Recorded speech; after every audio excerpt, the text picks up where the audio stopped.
and Warden Archright were in the loose bridges. Yep. Mm-hmm. Was that what it was called? Mm-hmm. Loose bridges, and behind a glass of wine, you see Zarya, I think it was Zarya Majub, as she kind of raises a glass and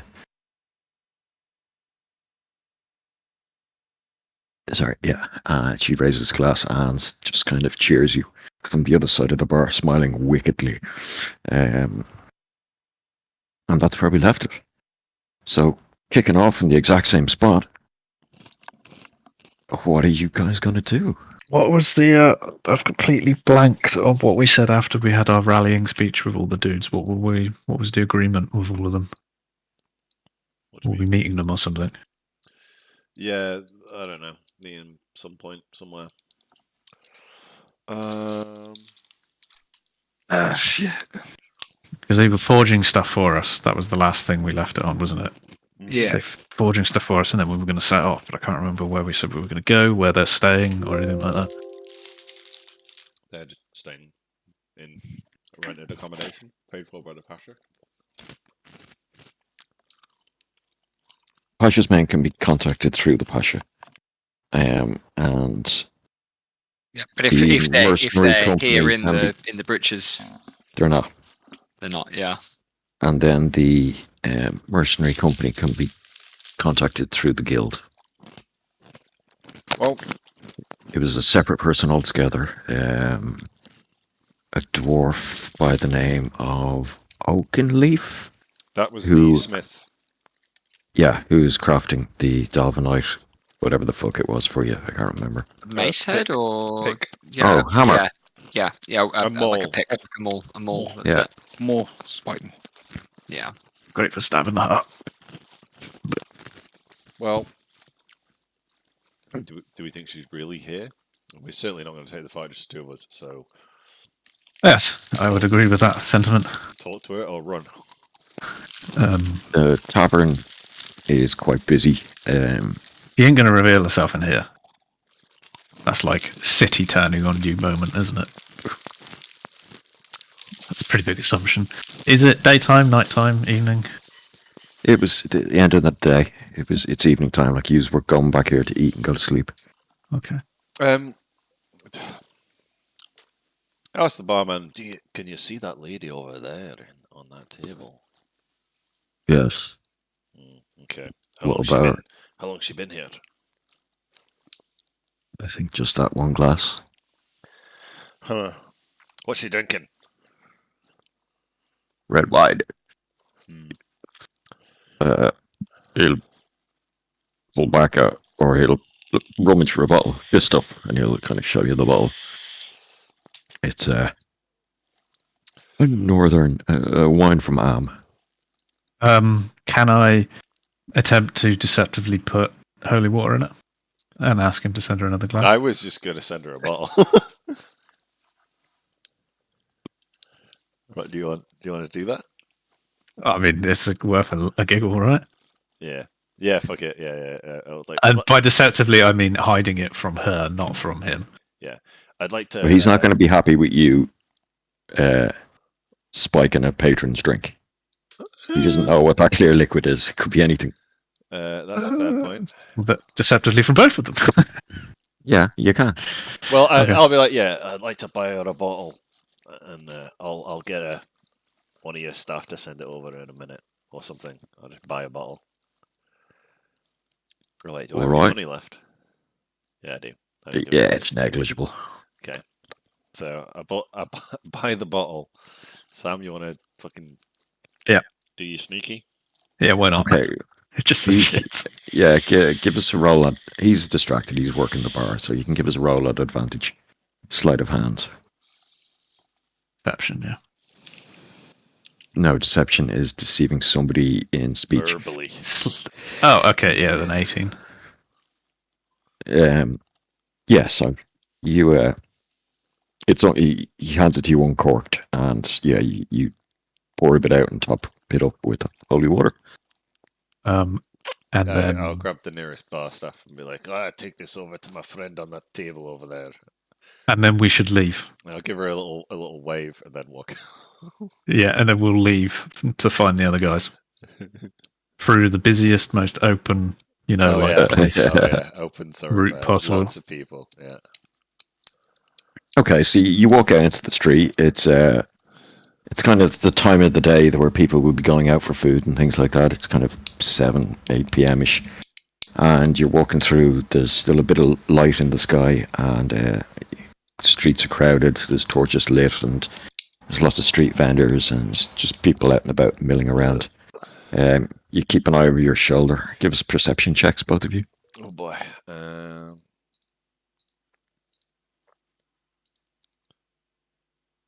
+3.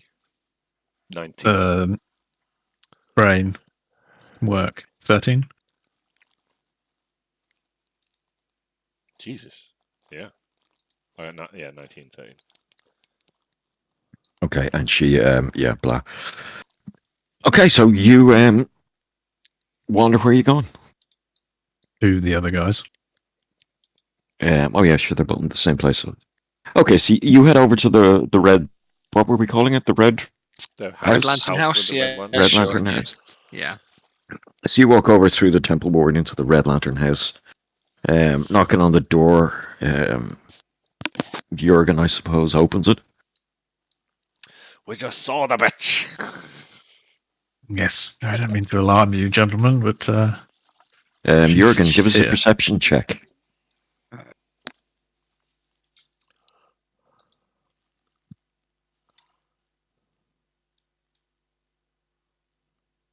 +2. Okay. Yeah, so you let them in, I assume. Yeah. What are you boys doing here? Oh, not. We were at the pub.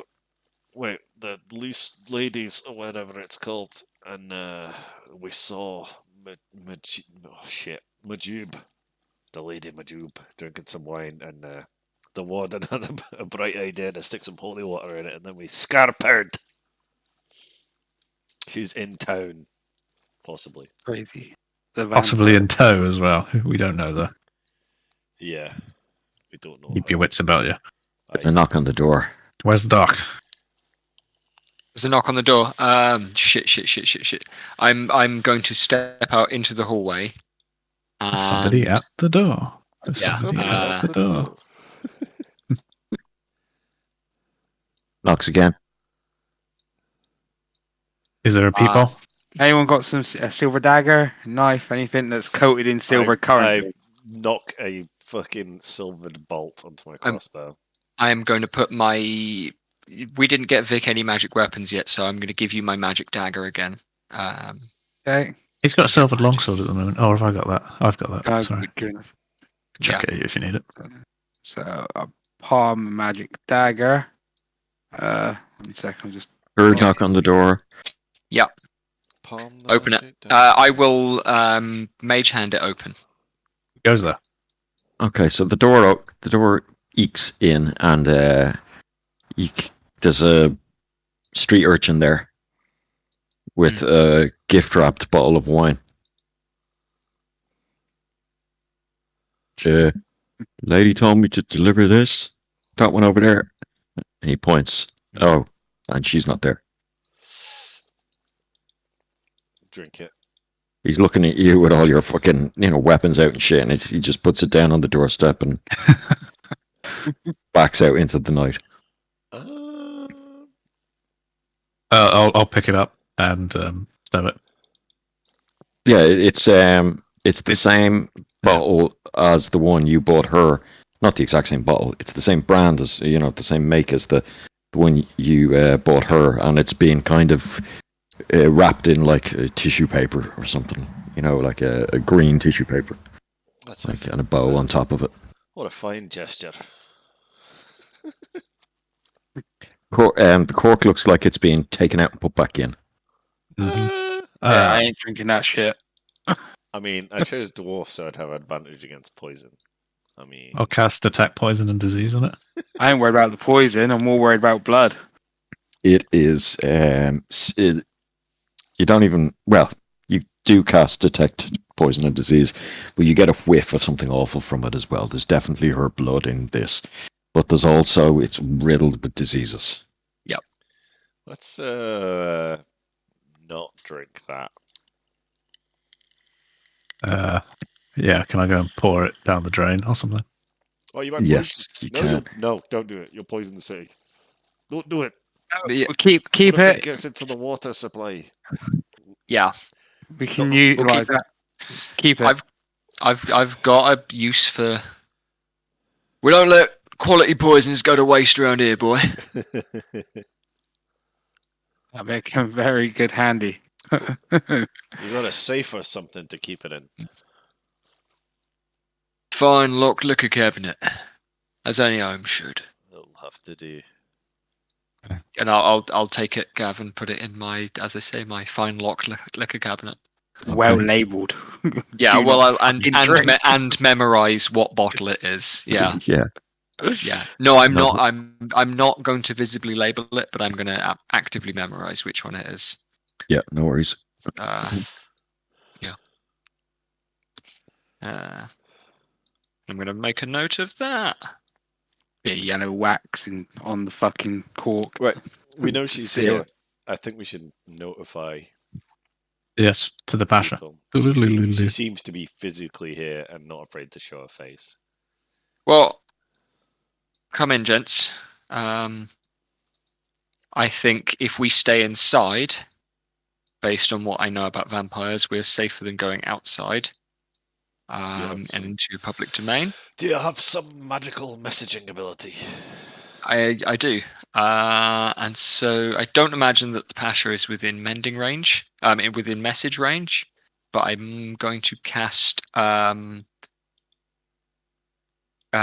sending, Gav. Okay. What is? Remind me of the temple where the Temple of Chonti. Is that it?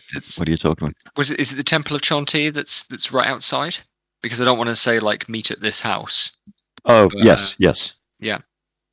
In which case, I'm going to cast sending, to send a message to the Pasha saying,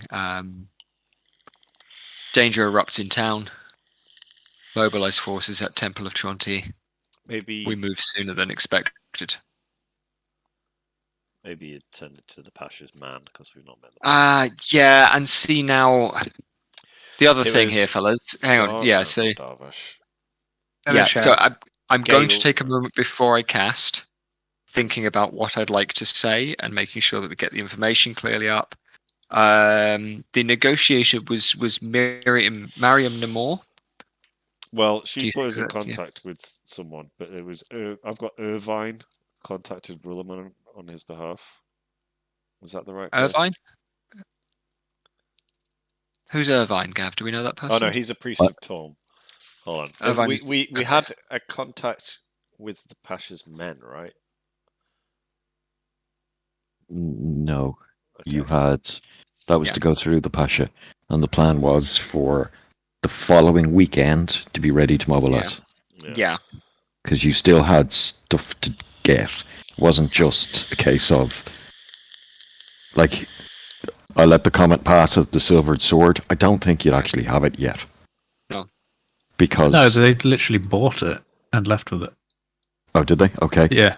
So stuff that you wanted to be silvered, or Yes. like in the case, obviously for the Warhammer as well. The arrows and shit aren't done. Yeah. So the arrows that you bought are done. But Yeah. I mean, anything you didn't leave the shop with that day is, the silvering up shit and whatever. That's going to take the rest of the week to do, and you'll be picking it up. I'm assuming at the end of the week to go on your expedition out into the desert. Sure. Yeah, I think so. Okay, so are you sending a message? Do we think she's really here? Is she Do you sending think her she's a going to message? attack as well? That's the thing. She might be here, but she may not be too willing to show her hand too publicly. She might know all of our plans. I'll be back in a sec. She may do. She may be able to Seems hear to and know an awful lot. But she is a vampire. They have superhuman Yeah. abilities. Jurgen, you will Senses. permit no one else entry to this house, not even should you recognize them or me Yes. as friends. Are we you agreed on say, a sir? agree on a code word? Sorry, I was falling into Gex's voice then. You know, like thunder. Krampus. Some sort of D&D equivalent.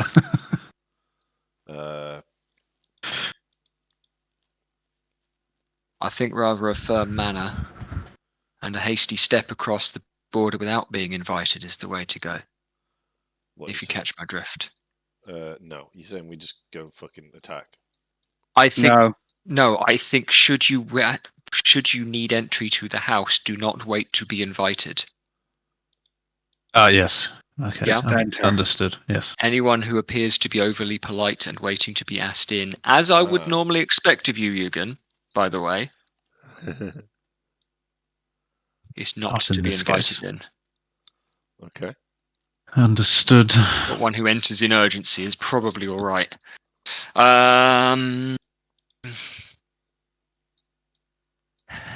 And because I'm literally pacing around the room, you can imagine me pacing around the room in character as well. How's that? In this case, I wonder whether having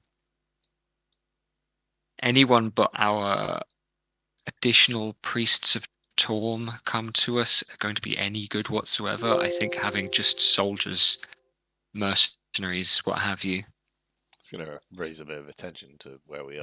As well. Yeah, absolutely. Yeah, and I don't really want to do that. Maybe with my she's home. trying to. I'm a bit pissed Maybe she's off. trying to push us to play our hand. Yeah, and so that's kind of it. Maybe we should just like go to sleep and not worry about it. That's another option. I don't know what time of day it is. It's Evening. evening, right? Evening, It's Mhm. evening. Yeah. So, okay. Like, even if you were to get a message out, it'd be midnight at the earliest. It'd be a Yeah, couple of so- hours worth of gathering people. Like, And I think having people come out in the dead of night to try and fight a vampire is a bad idea. Yeah. This should be dealt with at dawn. In which case, Just alibi this shit. Sleeping we shift. stay here. We will have guest bed made up for you. And Gav, I'm going to cast, rather than casting Sending, because I haven't done that, I'm going to cast Unseen Servant. Do I have Okay. that prepared?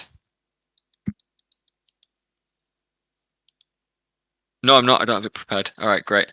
I can spend 10 minutes casting an Unseen Servant and have somebody have my Unseen Servant make up dinner and beds for my guests.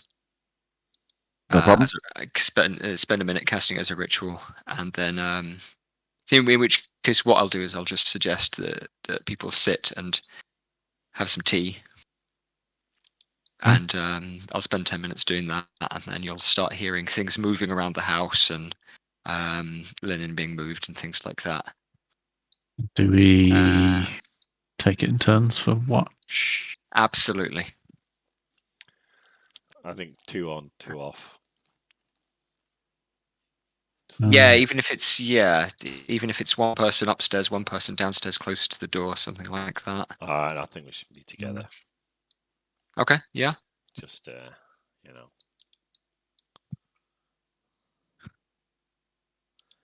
Safety's Yeah. Maybe. sake. Yeah. In which case, yeah. Okay. We can do that without losing too much sleep, right, Gav? Yeah, We're all yeah. fairly well rested, amongst other things, but yeah. Okay. We're not going to take a level of exhaustion if we do that. Yeah. Okay. Okay, so the night passes uneventfully, thankfully. Yeah. It does seem that maybe Rudy was right, and she's just dicking with you. Yeah. A wary travel back to your inn the next day reveals no sight of her. And although you spend the rest of the coming week looking over your shoulders and checking rooftops and just maybe not going out at night as much, there's no sign of her. Yeah. It's not to say she probably can't remain hidden Well, she hunts, but like I said, there's no obvious sign of her. So Hmm. Very well. so yeah, you have a few days to the weekend. Is there anything else that you thought of in the meantime that you might like to do, or Do we? were you kind of ready to go? Do you want to gather the men for training or an action plan or something? Do we? Hmm. Do we fucking heist? Uh, I'm very interested in this halberd. Right. Okay. So if you're gonna heist, do not mention it near me. Yeah, That's sure. very yeah. meta-y, but just I know. just- I know. just fuck it off from me. So what I may do is before they go back to the inn, suggest to Rudy that in fact, actually, what I might mention to guys, which it was the Sol Pasha's cathedral, wasn't it? It's a monastery. Yeah, it was a monastery attached to his palace. Yeah, and it's a monastery kind of museum or memorial to the great heroes of the Lion Guard, yeah, okay, and which so were his elite. They're not only his bodyguards, but they're like elite warriors as well. So they, over the years, have been deployed to do specific missions, or they've been deployed in war as well, not just protect the dude in the palace. yeah. Right, before you go on, I tell you what. How about me and Jurgen look at doing some training with them, and I'll ask if I can borrow Jurgen from Doc. Yeah, I mean, I was going to suggest that we do some sightseeing while you're in town. There is a very interesting, being as you are a man of both the faith and the martial domains. I thought it might tickle your interest to pay a visit to a memorial monastery to the illustrious royal guards and the elite of our own military here Wait, what? in. Well, you see, there is it has a rather interesting collection of weaponry, for example, which may seek to inspire our coming quests, and as such, perhaps even the good warden here can find inspiration in the show of faith as given here in Callanport. I dare say it will be interesting, and perhaps his presence will lend a certain credence to our own visit. Remember, it wasn't open to the public. Sure, yeah, but if we Oh no, that's are fine. I traveling just thought- scholars, I just thought Jed didn't know that. yeah, I do remember that, and I think that's going to be the first thing to do is come up with some kind that's of cool. list or apprentice entry. And so we, you gentlemen are traveling scholars, traveling, a skald, a storyteller, someone that should be seen and shown the very best of these things, and is well known among the northern domains at least. I would write a really popular song about it. Yeah, exactly. And tourism, yeah, Well, I mean, so yeah, I'm happy to do that, but I was kind of considering more the idea of preparing for the fight and training the men in how to throw fucking vials of holy water and shit. And stabbing her with whatever they can find. Yeah, and working as a group to fire in volleys of silvered arrows, etc. Obviously, not using them in training. You know what I mean? Yeah. sure. Well, if that's what you think would be a good use for your next couple of days, that's absolutely fine. Yes. Can I ask though?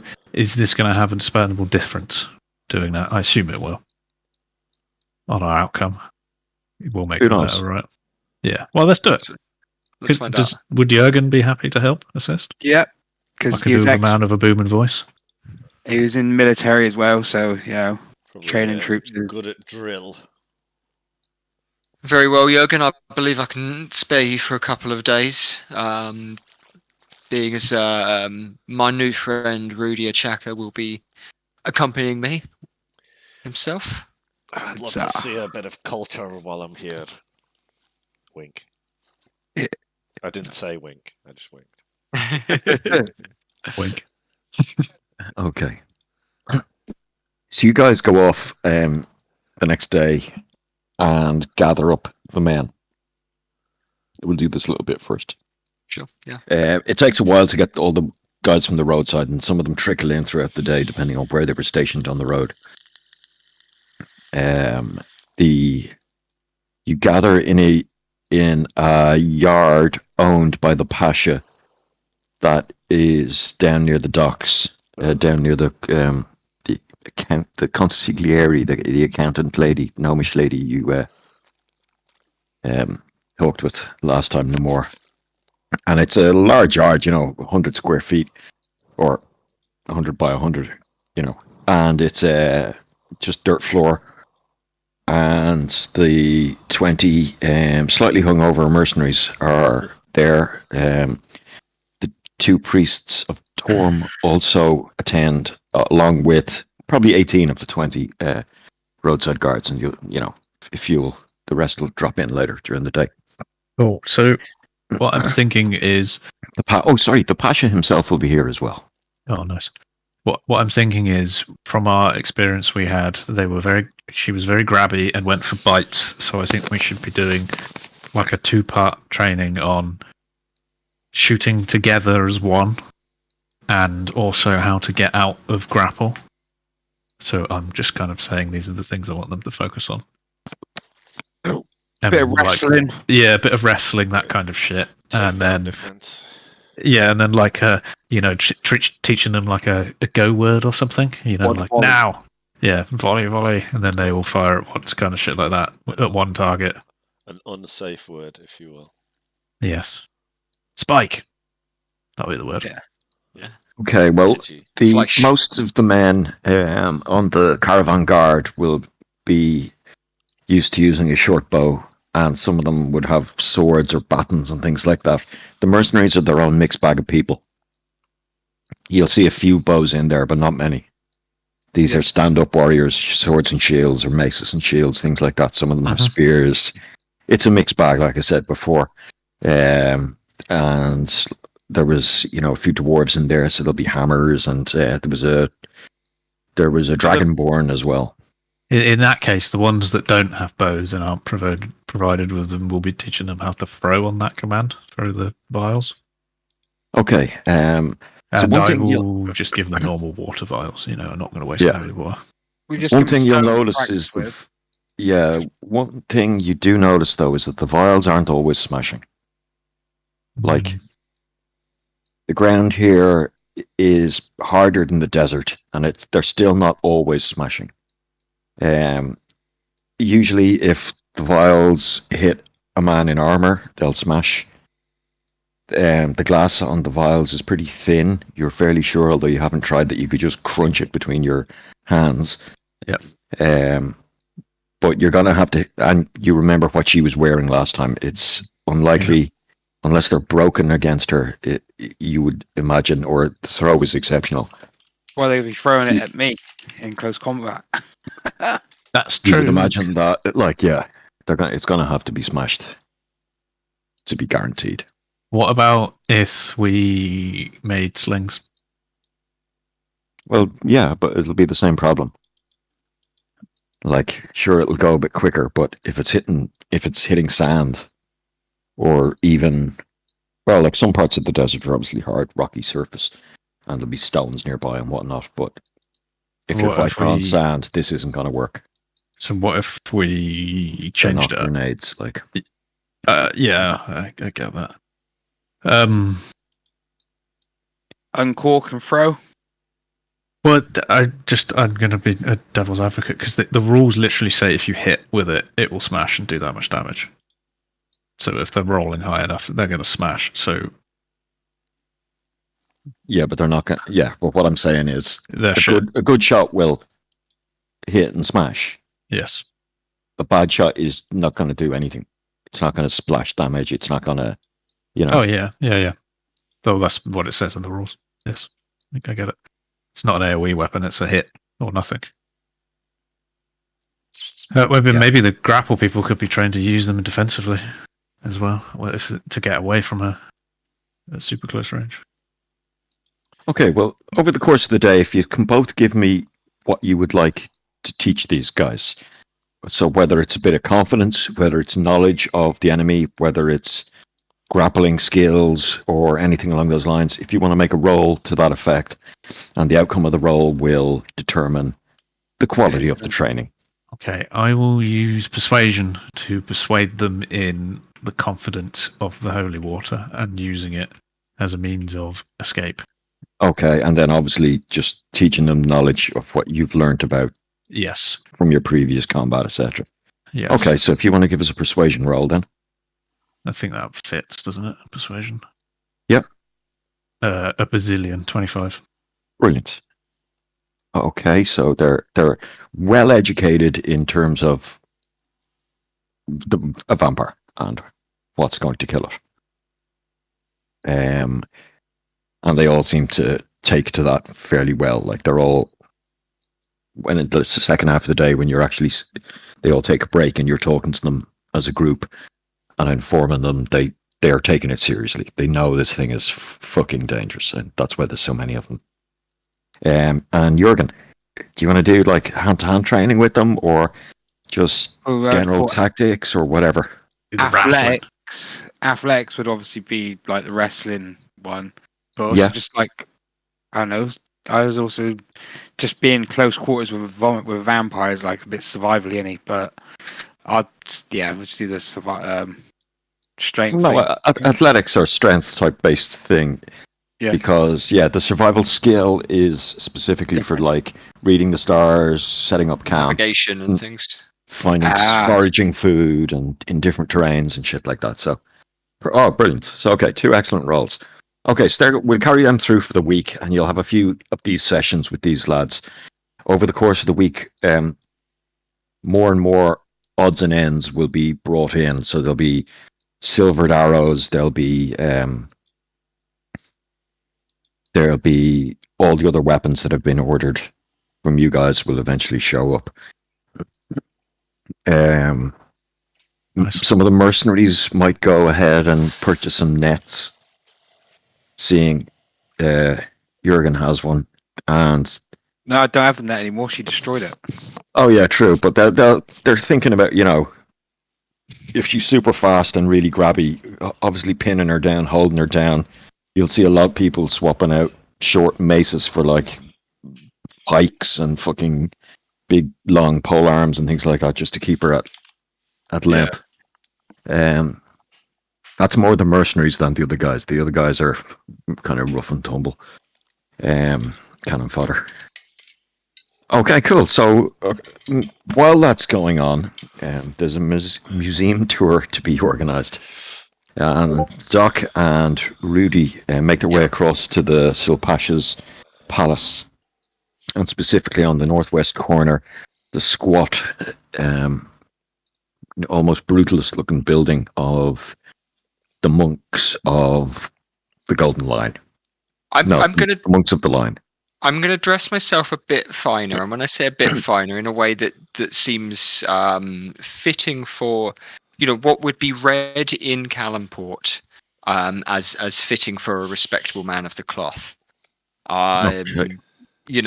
So maybe a little bit of tasteful jewelry, dark clothing, that sort of thing. The other thing I'd like to do is stop off in the artisans' quarters on the way. Yeah. And spend 25 gold pieces on some diamond dust. Ooh. And hopefully you will find out why I need that, but maybe you won't. Okay. No problem. I need to have a discussion with the doctor about the plan. Yeah, we can do that. Yeah, that's absolutely fine. Yeah. I've done a bit of reconnaissance, yeah. A discussion with Jed. What are you going to say? I've done a bit of reconnaissance in the area, so I've seen a bit of the kind of the target is stored in an area that is not actively patrolled and kind of like monitored, but people will be around, and I imagine the odds of us getting to walk around there unaccompanied at least the first time we go are pretty slim. Well, if say I were to be able to become invisible. Yeah, absolutely. That would be a way of things, or else causing a distraction. So that So I have the the ability to cause a distraction very well. I have good people Yeah. skills, but I also have better stealth than you. Yes, considerably. Yeah. Sure. So I don't know if I should be the one performing the museum tour or what. What is your Yeah. idea? Yeah. So far it consists of using invisibility, casting non-detection on the thing, which is what the diamond dust is for, Right. and getting the fuck out of there. Whether we are better getting out of there through a window, because there are windows in the area. There's a large stained glass window. Oh, that would be a bit rude, though, wouldn't it?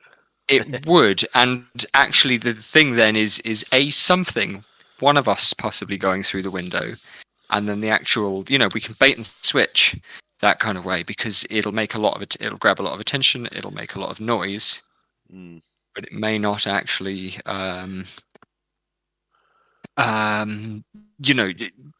be the best way to get the item out, and it may not lead to the prize being recovered. There was a big door that was locked, right? The front door is locked. Yeah. So you had the idea of taking a tour somehow. Well, yeah. I mean, I think if we approach and try and pass ourselves off as curious visitors, but also, play up, especially your. See, the risk then is right. Okay, so I was going to say, play up your status, your repute. But then actually being able to do that while keeping you anonymous is rather slim. Yeah, exactly. I don't know if we go that overt. Yeah. We have to find a way to get in. Also, do we switch it? Do we put a fake one in there? Yeah, that's not a bad idea. Because if we can do it without them knowing that we've taken it, that would be perfect. At least immediately, yeah, absolutely. How easily can I do that with... Minor illusion lasts 1 minute. Yeah, you I know. So major illusion? Do I have major illusion? Oh, I have minor illusion. Huh. I've got minor illusion as well, but... Yeah. Do I know that? I do not know the spell major illusion. Well, we could also charm a person. Yeah, and that's an option, actually. Just persuade somebody to... persuade wink wink somebody to loan it to us. Suggestion would be a good way of doing that as well. Suggestion as a spell that suggestion as a spell that gives someone the idea that they agree with us, and then we just need to actually, I mean, the case that we can make that it's probably a good idea that we should have this thing is not going to be a hard one to make. We are hunting vociferous, fucking vile, fucking threat to the nation level undead, who dares to walk bold-faced across these city streets and is, we feel and believe strongly, directly responsible for the death and undeath of a pasha's wife, at least, and therefore deserves to be vanquished and struck from... Okay, so you're many saying we cases do of it many over... worlds. Yeah, I mean, this is the thing, right? Is if we can actually suggest. I don't know if we can persuade these monks. Sense. This is like their holiest relic. I don't think we can persuade the guys who own the thing. I think we need to persuade like the Pasha or something. Yeah, the Sil Pasha. If we're going to be doing it, like you do know the seneschal, because the seneschal of this dude that these people work for is the one who went out and paid for like the metal for the hammerhead thing, and also paying for the mercenaries. Yeah, that's true. We do know the Sil Pasha seneschal. Yeah. Okay. Maybe he's the guy. Yeah. Did the seneschal strike us as a particularly weak-willed, agreeable man? Yeah. No, he didn't really strike you much at all. He was very officious when he came in, and he didn't really Yeah. say much. Yeah. From your memory, the layout is something along those lines. Yeah. You didn't really get a view into this room here, or what constitutes that, but there was a corridor running through. Probably there's a door at the other end as well, out into the courtyard. Stained glass This window. is that's the big stained glass window. These are the ones that are like 25 feet up, and they're barred, and they're small, like a foot by 2 feet, foot by 3 feet. And there's suits of armor, paintings all over the walls. But what you're interested in is approximately there. Yeah. There is 2 mailed and armed clerics, paladins, soldiers, who knows, at the door here. Tried it. Inside, yeah. Oh, sorry, no, outside it. Outside it. Yeah. Okay. Okay. And you probably got, a brief look down these, down kind of the arc you can see out from there. So, again, this is a wall of paintings of famous heroes and things like that. Yeah. Ooh. And then this is the inside of the palace. Yeah. So these are the major palace walls. They're about 30 feet. This whole building is about 90 feet high. Okay. What? It's ever so slightly tapers in at the top. Phantasmal force. What about we blow up the window, drawing the guards inside, and then sneak up behind them? Yeah. I mean, that's definitely an option.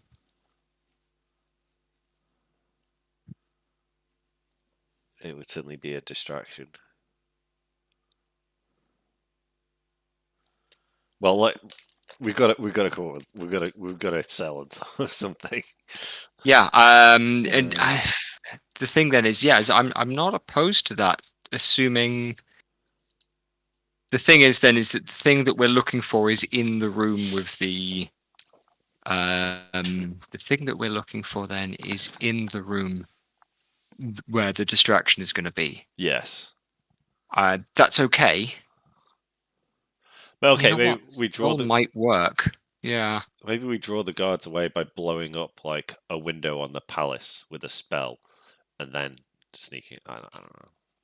Can you make objects go invisible? Just not people, just objects. So you could literally make the thingy go the halberd go invisible. So I can that is good. make a creature invisible and anything it is carrying. Oh, So the okay. halberd itself, if I picked it up while I was invisible, or anybody picked it up while they're invisible, it would become visible. What I would need though is non-detection cast on it as well. That stops it being picked up by any other divination magic. Ooh. Oh no. Because all that takes then is somebody to cast locate object or anything really, and it shows up. I was just thinking minor illusion, where like make it look like I'm carrying the staff and then I just fucking run away, and then the guards chase me, and then you sneak in invisible and get the staff. Yeah, that's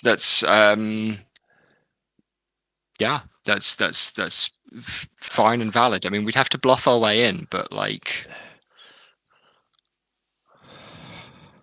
yeah, I'm not opposed to that. That's not a bad idea. All right. That assumes that you will get away while you're in the city, but I must know ways of doing that. And if that's a question of, well, yeah, if you go to this inn, which happens to be nearby, and say these words to the bartender, who'll let you into the cellar, and there's a nice, safe place to hide in the cellar. You know, I'll be back in 2 minutes. We'll have an answer then. Yeah. Yeah. Sam, what do you think?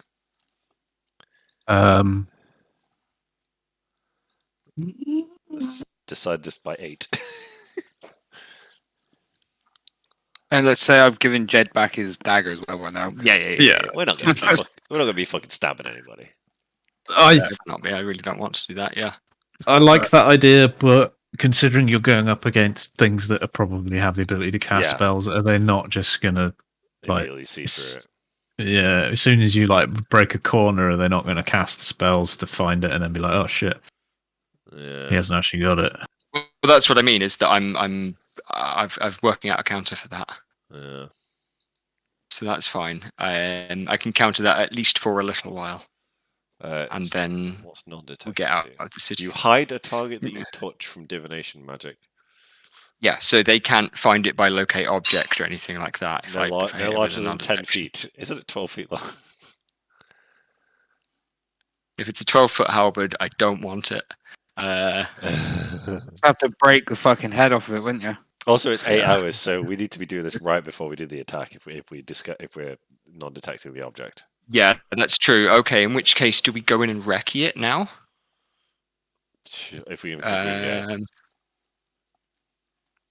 Yeah, it needs to be like the day before, doesn't it? And then the night before. Which is fine and reasonable. We can do it the night before that. Make sure that we get a long rest in the carriage ride out of town. We'll have days on the trail for getting out, but I found an image of what the like weapon shape head thing. Yeah. I'll put it in the D&D thing. Yeah. So that sort of head shape for the more. So there is a spike. Oh yeah. We need to nail this down. Yeah. Okay. No, I like your bait and switch plan in terms of like minor illusioning the thing into your hand. Yeah. I can do minor illusion. Yeah. Yeah. So what we would do is we'll find a way of getting into the thing. Now, whether that is through charms and suggestions or a way of getting into the thing. Yeah. I mean, I don't have any kind of teleport or anything like that. Anything like Misty Step. But we'll find a way of getting in, even if we just kind of bluff our way in. Like a street urchin to make a fucking distraction. Pay some fucking poor hobos on the street to make a shit out of each other. Yeah, that's a good idea. You're like, yeah, you two amazing, but it's literally there's people around everywhere. Yeah, who are willing to. Yeah, okay, yeah, I think that's a good idea. I must know people, especially. Yeah, I'd go through someone in the Thieves Guild to do that. Exactly. You've got this massive resource. Yeah, absolutely. Yeah, so I can go through somebody in the Thieves Guild just as a lure for the guards away from the door. There are 2 guards on the outside of the door. Okay, you got a plan? Nearly. First of all, Gav, we're going to wait until basically the day before or the night before we leave town. What, 8 hours? Okay. 8 hours of non-detection. Yeah, and you want to be out of the city. Yeah, we want to be out of the city by the time that wears off. Yeah. So that's point number 1. Yeah, I think I know what we're going to do with that. How does the rest of that sound to you? Gex, I'm going to talk this out to you. Yep. In terms of what I've got in mind. And Gav, I'm going to trust you not to then tell all your NPCs what we're going to do. Okay. So we have someone from the guild cause a distraction, possibly 2 guys from the guild get in a fight out in the street outside to lure the 2 guards away from the door. We will have people in the guild that are experts at that, so that's fine and good. At least I expect that we can do that. You and I can then enter through the main door. We know the way from the main door to the thing. And then we act like we're meant to be there for a couple of minutes. We go and find the halberd. We kind of bluff our way through it if we are encountered when we're in there. I have a disguise kit. I can disguise. Yeah, so that's fine. So we are there as traveling priests of Torm. I assume we picked up enough about Torm from our friend the warden to kind of try and bluff that a little bit. We can make religion checks if we need to. Yep. And then when we can get in the room with the halberd, when we can get half a moment where we're sure that not everybody is looking for us, I will pick it up and cast invisibility on myself. You can cast minor illusion to look at it as though you're carrying it, and you can run away. And then I will run gently after you. We will make our way to a nearby tavern, which is called the Southern Duck. Yeah. And you will give a code word, which, let's say the code word is asking about a particular type of sausage. So let's say you're asking about Swordco sausages. And he says, yes, we've got them in the cellar, and he opens the door to the cellar, and there's a place there for you to hide. This is something that we do in the Thieves Guild, and so it's a fine thing to happen, and I am world building, but I'm hoping Gav's just going to let me run with it.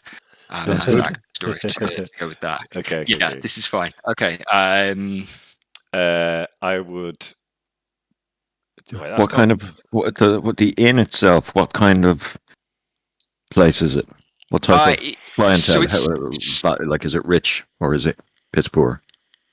So it's in the center of the city. It's quite near the Solpash's headquarters, and so it's got a kind of restaurant vibe, but it is somewhere that people who work in the center of the city will go rather than the actual nobility.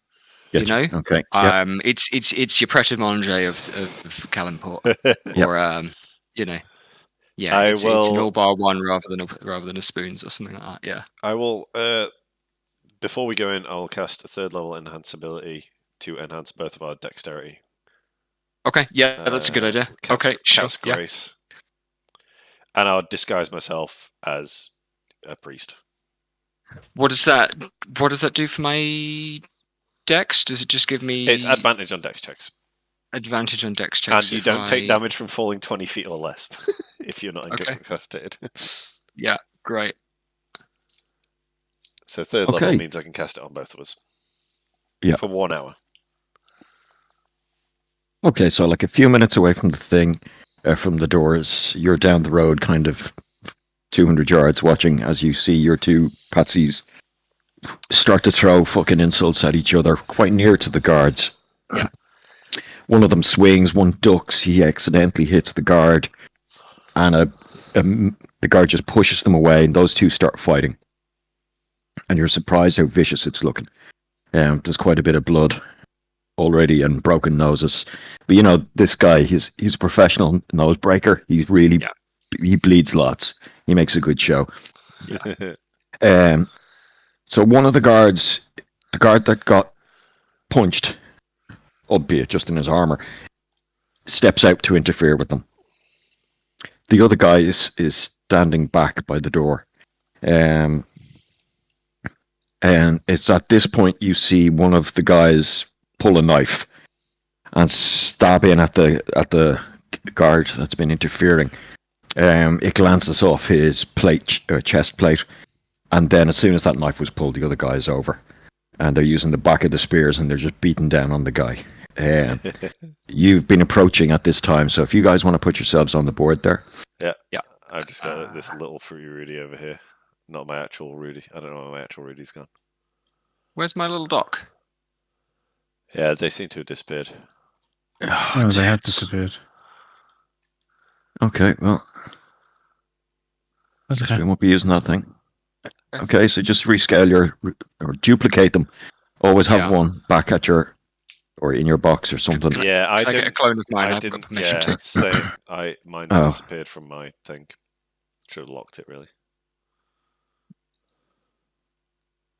Okay, I've promoted everyone, so you can use copy and paste commands like normal in Windows to duplicate stuff. So if you want to duplicate your character, lock him there as well. Okay.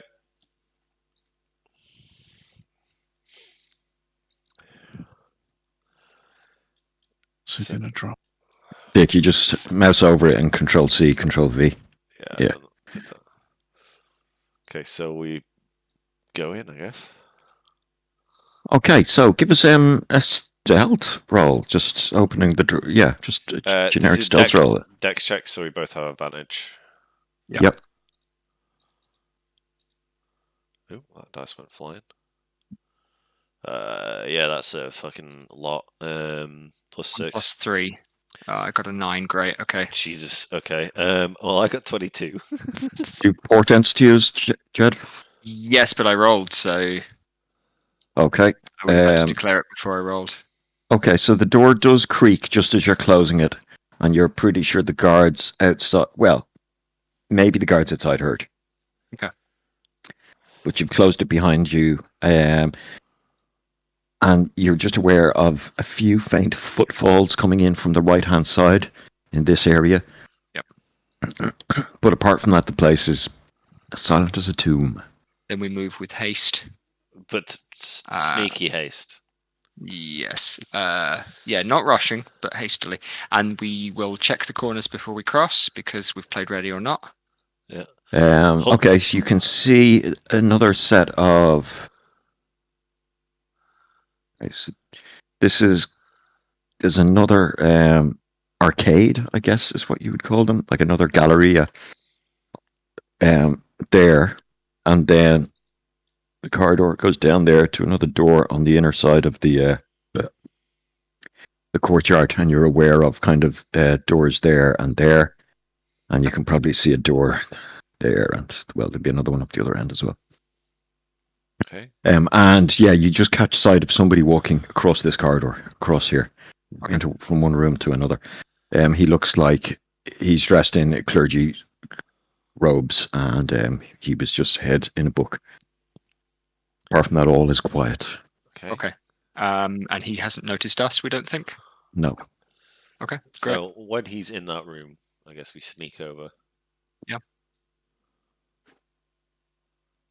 On the corner. I will say, That's... don't touch it yet. Don't touch it yet. Okay. And Gav, I would like to check it over for traps, I think. Give us a perception check. Investigation? Yep, that can do as well in this circumstance. Yeah, grand. And I'm going to use my lower portent, which gives me... No, I'm not. I'm going to roll, because I think I can do better than that. Go big. Go home. Yeah, I mean, do I use my high portent? Mm. You know what? I've spent time looking this over. No, I'm going to roll it.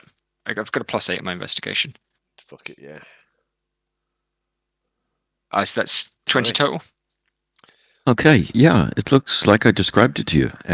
There's a large kind of brass chest plate, ornately carved lion head on it, along with the same kind of motif on the shoulder pads and greaves. And beside is this giant halberd. Right. Big beefcake of a dude. He must have been 7 feet tall or so. And yeah, it doesn't seem to be trapped. Okay. Now this is where the thief in me starts ticking over, because I'm wondering what else we can get in the room. I don't want to take anything else from this room. I think it's a bit too obvious, but I'm wondering about... I mean, this is religious documents down here, isn't it? It's not going to be administrative stuff or trade secrets. Oh, nudging. Eyes on the prize, lad. Yeah. Your pupils as big as saucers.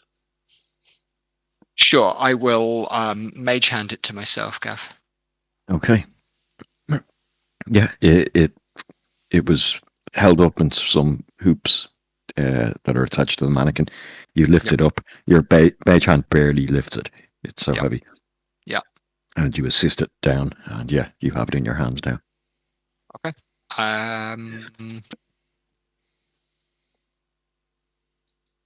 And so the next step is non-detection. Now you hear the door open. Yeah. Okay. So I'm not going to cast non-detection yet. Wait. Yeah. Maybe I should. We've heard the door open, huh? Yeah. Okay. Cool. Yeah. I will do that, and I will take the diamond dust out of my pocket, and I will sprinkle it all over this damn thing. While casting that, and I'm trying to whisper the words that I need to cast for that. Okay. That's fine. That's cast. Okay. You can feel the magic take hold. Yeah, my own kind of sight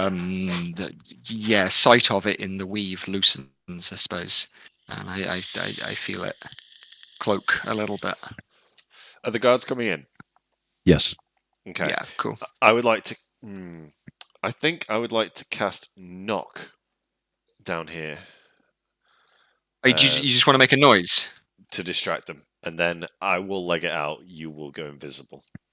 All right. Yeah. I mean, I can definitely make distractions better than that. Minor illusion is good for making distractions. Oh, like okay. that. Well, I was going to use that to pretend I had the thing. Right. Come on. Hurry up.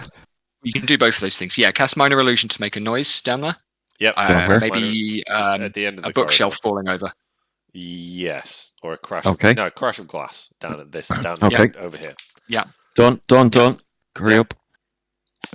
Okay. I'm going to hide for a brief second. They're inside. Yeah. They see Rudy. Okay. I'm going to cast invisibility. I mean, you've been 30 seconds talking. Yeah. Come on. Yeah. Okay. How high was this? Cast. How high was this window?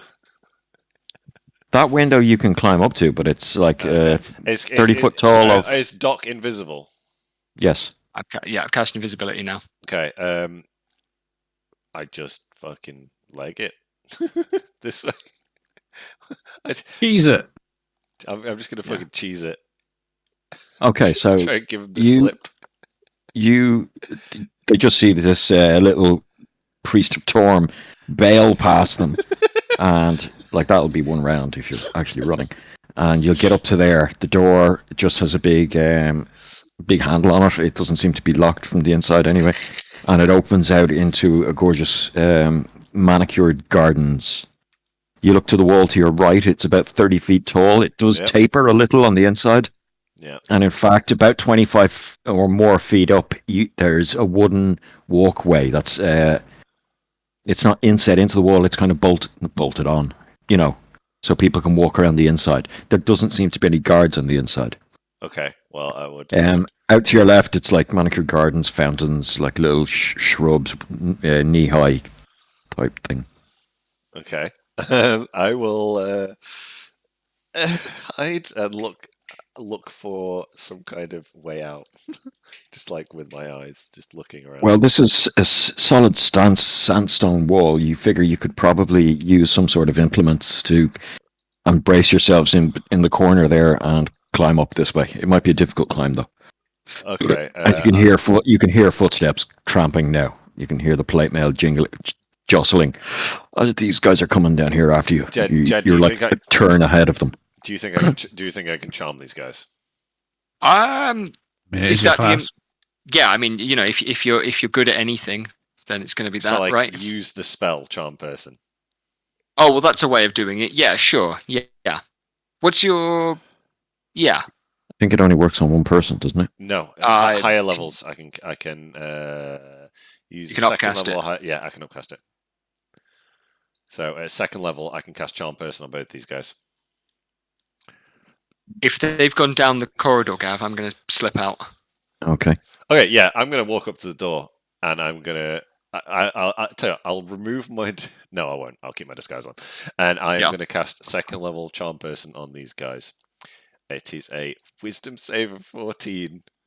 So you're casting charm person on 2 clerics that their best saves are wisdom. Good luck. Maybe I should just persuade them. Maybe you should have just climbed the fucking wall and ran. Well, it's a bit late for that. I'll attempt to jump in. Boom, they both pass. Okay. You could have done an illusion of you climbing. Too late. What's the panic there, Father? Whatever. What's the panic there, Warden?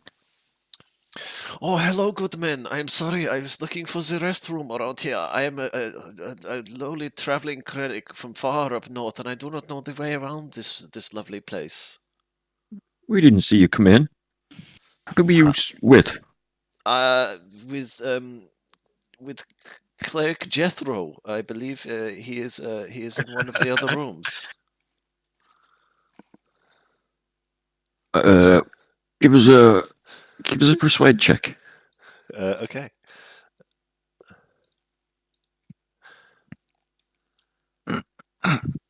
That is a lot. It's 28. Oh my god. All right. It's back in here. And he'll open the door for you. He'll invite you in. And down at this end of the corridor, there's a little, there's a small washroom. I will go at it for a minute. Pretend to be busy and take a deep breath, and I'd be like, "Oh, good man, I heard the commotion outside. Is there anybody that needs medical aid or any ministrations out there? I must check." Oh, don't bother yourself, Warden. It's just 2 ruffians having a fight. We dealt with them. Oh, excellent. Sent them Very on their good. way. Blessings of Tom upon you, your loyal servants. They'll nod. Right, well, we have to get back to the... We were just wondering what that noise was. Oh, I think I knocked something over, but I put it back up. I'm unfamiliar with the the layout of this particular monastery. Very different to my home up north. What did you knock over? This is a museum. If anything broke, the Subhasha would have our heads. Oh no! Oh no! It was my own glass. I decided to put it on a table and I missed because I'm stupid and the table was not in the right place. Damn table. All right. This guy, I'm going to have to go back to the door, so he's going to kind of leave you talking to the other guard. You're kind of back out in the corridor now. Now, can I show you out? Absolutely, my good man. Yes, I've been meaning to check out the wonderful sights around the city. And I'm going to make my way to the Green perhaps Duck. make ministrations to the sick and the poor. Okay, so he'll escort you out, and you'll just see him kind of warily eye you for, the 100 feet you're in sight until you get around the corner and head towards the duck. Okay, and then immediately like, Jesus Christ. I don't even know who that is. Great God. More than spirits, I'm hungry for some salt ghost sausage. You guys disappear off, finding your way into the duck. You meet up again, and with the invisibility spell gone, you wrap the thing in a tarp and are carrying it back through Calumport back to the somewhere. Yeah. Probably not your home. Well, I would say probably the Pasha's training yard or something like that. Okay. Yeah, I agree with that. You are to set off before sunrise tomorrow, is the plan. Okay.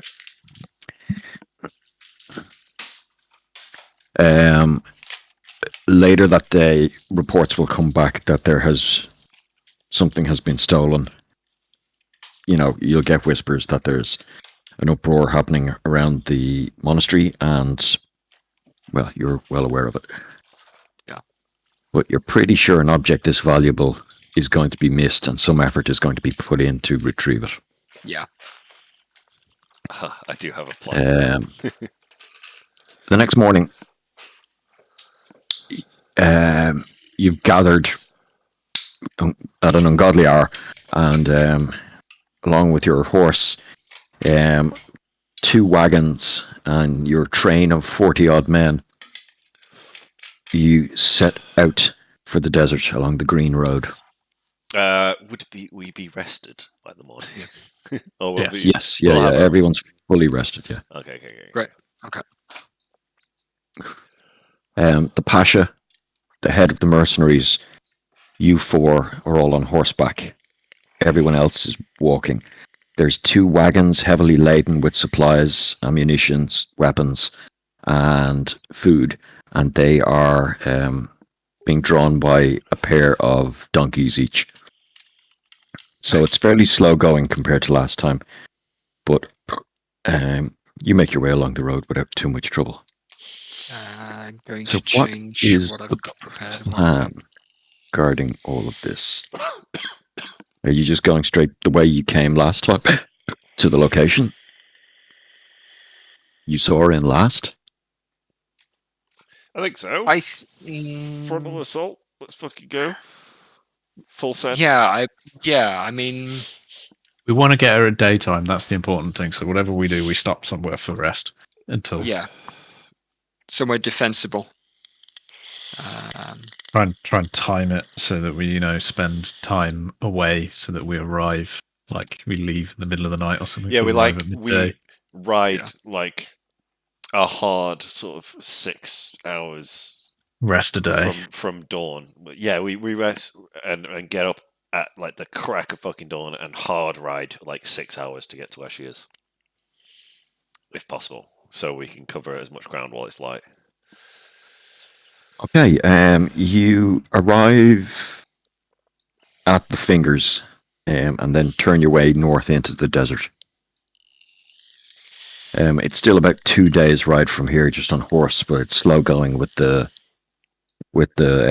caravan in tow. And you decide one day into the desert, this is the day you're going to kind of chill, relax, and set your timing up so it's right to arrive as early as possible. Yeah. The following day. So the men kind of break out the odd bottle, and the fires are lit and food is cooked and everyone's prepared. There's a slight nervousness around the pants, around the pants,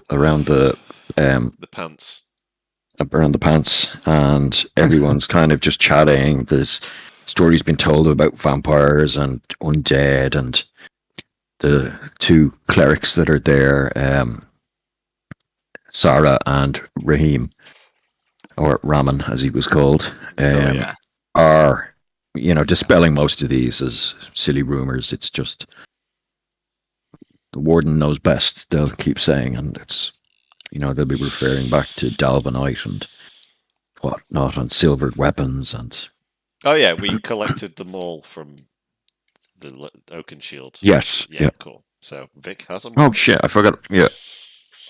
In which case, does Vic not want the halberd? Yeah, I can use the halberd. And yeah. We went through a lot of trouble to receive this. In which case, we have a silvered longsword, we have a meteorite halberd, and we also have a meteorite maul. Sam, are you interested in any of those? It's the maul's a two-handed, isn't it? Yeah. Yeah, no, maybe. No, I don't think so. I think I'll stick with the longsword and the shield. Okay. In the future, it might be good. Unless you want the longsword, Rudy. Yeah, I don't have a close quarters weapon just in case, so I've got like a fucking warhammer that won't do shit to her. So I'd take it. It's the weakest, presumably the weakest of the three weapons, but it's magical, or it's not magic. It's silvered, so it might do some damage to her. Yeah, I'll take that. Do you know how to use a longsword? I can use martial. I've got two. Yeah, martial weapon. The longsword is a martial weapon. Yeah, sure. A longsword is a yeah. Of course you do. Okay, cool. Yeah. Okay, so also another thing we forgot to do not forgot to do, but I wasn't introducing yet, was these critical hit and critical fail decks. They're built for 3.5 edition, but we can modify them as we see fit. I haven't looked through them, so I don't know what they do. Yeah. But for this fight, and from now on, we'll be using them. So any natural 1 or natural 20, we flip one of these and see how it applies. Yeah. Just for a bit of variety, because we had a few ones last week, and we had a few 20s. These obviously only occur for combat, I believe. Okay, so warily, you arise well before dawn. A cold breakfast is eaten, no fires are lit, and you scatter the remains of your camp and push north. You ride and march fairly hard, and then slow down as you're approaching the site of before. You see the rock that the old man was sitting on. Yeah. And you now having kind of, obviously he's not here, and having more time to look, you can see he's actually worn an ass crack in the sandstone. Or he's not there. No, he's not there. So either him or multiple generations of her guards have been using this spot. Yeah. Pushing on, you crest the dune, expecting to see the camp, and find nothing but the smoke coming from that crater in the ground. There's detritus and stuff thrown around. There's a couple of rags left. There's obviously bones everywhere. Yeah. And a fairly obvious trail leading west, further out, away from Callanport. Horses, camels, and more folk, more footsteps than were there last time. Okay. The big flaming hole in the ground. Can we check that out? Yeah, it seems to be some sort of volcanic fissure. Yeah. There's almost glass-like substance at the base of it, bubbling away and spitting and hissing. And there's a heat haze and a small bit of wispy smoke coming from it. Can I? It's unusual, to say the least. Yeah. Does it have a kind of magical effect or presence? Not that you can tell. Yeah. Okay. This whole area stinks to the warden. It's not that the place is inherently evil, but maybe that evil is just inhabited for so long. There's also undead bones fucking everywhere. Can I investigate for tracks because they would have left on those camels? Yeah, I was going to say there's tracks everywhere. So if people can give me survival rolls, yeah, I was going to say I want to see if I can figure out how many tracks there are. That is a 13. That was not good enough to get all of the details. Somebody's using my dice. That was me, Wax. I think maybe You've got +5, so it was an 18 for the first one, or 21 for the second. 15. Okay, so anyone who gets a 15 can tell that the 4 camels were heavily laden, and beside each of them walked a guide. There was stragglers, there's some children, and there's some old folk, judging by the nature of the footprints. There's also 2 sets of great big footprints, made, well, kind of like an elephant's footprint, except it's only 2-legged. So you're thinking all in all there might have been 20 to 30 people. It's kind of hard to tell. 2 giant beasts of some form, and then the 4 elephants, and probably another 4 horse. Oh, sorry, not 4 elephants, 4 camels. Did anyone beat 20? What did Vic get in the end? Because I don't know what happened to that roll. The row from the 16 was the row from my actual dice. The row from 13 was from whoever's on the other side of the table that I clicked on by accident. All right, well, just okay. What was your and what's your survival skill? 5 plus 5. Okay, so you, according to you, you're pretty sure that the footprints are ogres, or some sort of giant green skin. Cool. These can be employed a lot of the time as beasts of burden by certain tribes. Yeah. Usually non-human tribes. And you can tell that the tracks are only about 2 days old. The wind has dissipated some of the shallower ones, but obviously there's no rain here, so it's just the wind in the sand. And a lot of it isn't even sand, like I said before. It's that kind of cracked earth. So you can see the depressions of the heavier animals much clearer. Yeah, your estimation, they're no more than 48 hours old. Heading kind of southwesterly. Yeah.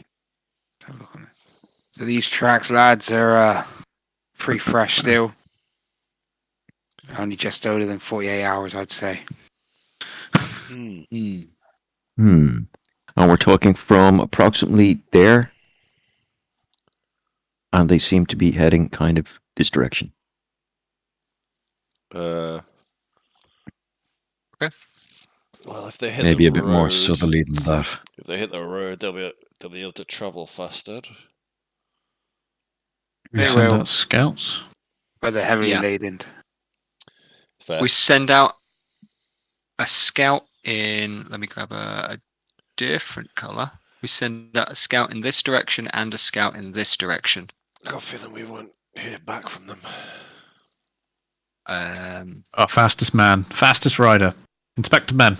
Let's find the fastest rider. All right, there's 2 riders are quickly drummed up. One is actually a professional rider from the road, and his job is to send messages between places. Yeah. So he's well used to riding in these conditions. And he'll have to take one of your horses, though. Fine. You can take mine. I'm used to walking. Can we strip him of his armor and whatever, and get him as light as possible, and get the horse as light as possible? Yep. He's not. He's only wearing leather. He's going to keep it on. Okay. Yeah, fine. He's one of. Yeah, he's not heavily burdened. He's not wearing metals. Can't afford that stuff on his wages. And what?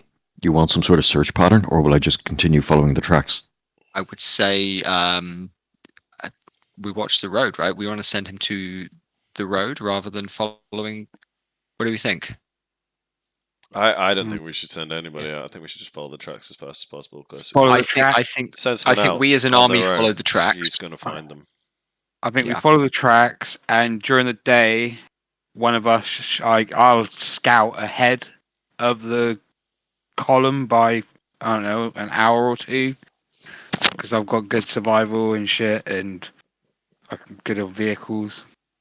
Okay. I'm not very You good at really want to use that vehicle skill, do you? Yeah, fucking right. Okay. Well, how's about then?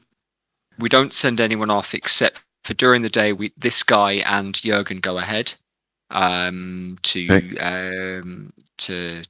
watch out for to scout ahead. But we just all follow the tracks as a column then. Okay, so yeah, that you're catching up. The day passes. You camp. You have sentries. You remain kind of vigilant about just the fire and just trying to stay as quiet as quiet as in visually quiet, hidden as possible in the desert. And on the eve of the second day, you can start to smell the desert, or sorry, start to smell the ocean, and that kind of salty, briny waft coming in on the coastal wind. There's a heavy fog which gets burned off by the sun at before midday, and it's during the latter part of this kind of fog being burnt off that you start to feel old cobble stone underfoot, and you can hear the ocean. So you're at the road. You're at the end of this point now here. Yeah. Okay. Again, there you reason traveling a lot slower than you, but they had the 2 days head start, and obviously we were still moving. Jurgen and young Tom is who we're going to call the other guy, opposed to Stinky Tom, who's another guy. Young Tom is going to follow the road with Jurgen, and towards the evening, they'll come riding back into view, having spotted some sort of caravan up ahead. It fits the description of 4 camels, 2 beasts seem to be carrying huge shoulder packs, and then a smattering of human and horse following along behind, along with some pack animals herd animals like goat and sheep and things like that. So they were probably 4 or 5 miles off when you spotted them, and they were still moving. And you ride back and inform the rest of the camp. The mercenary leader, who I want to say was called... I have that written down. Yeah. Darvash, the leader of Darvash. Galen's company. Yep. So Darvash is... better write that down.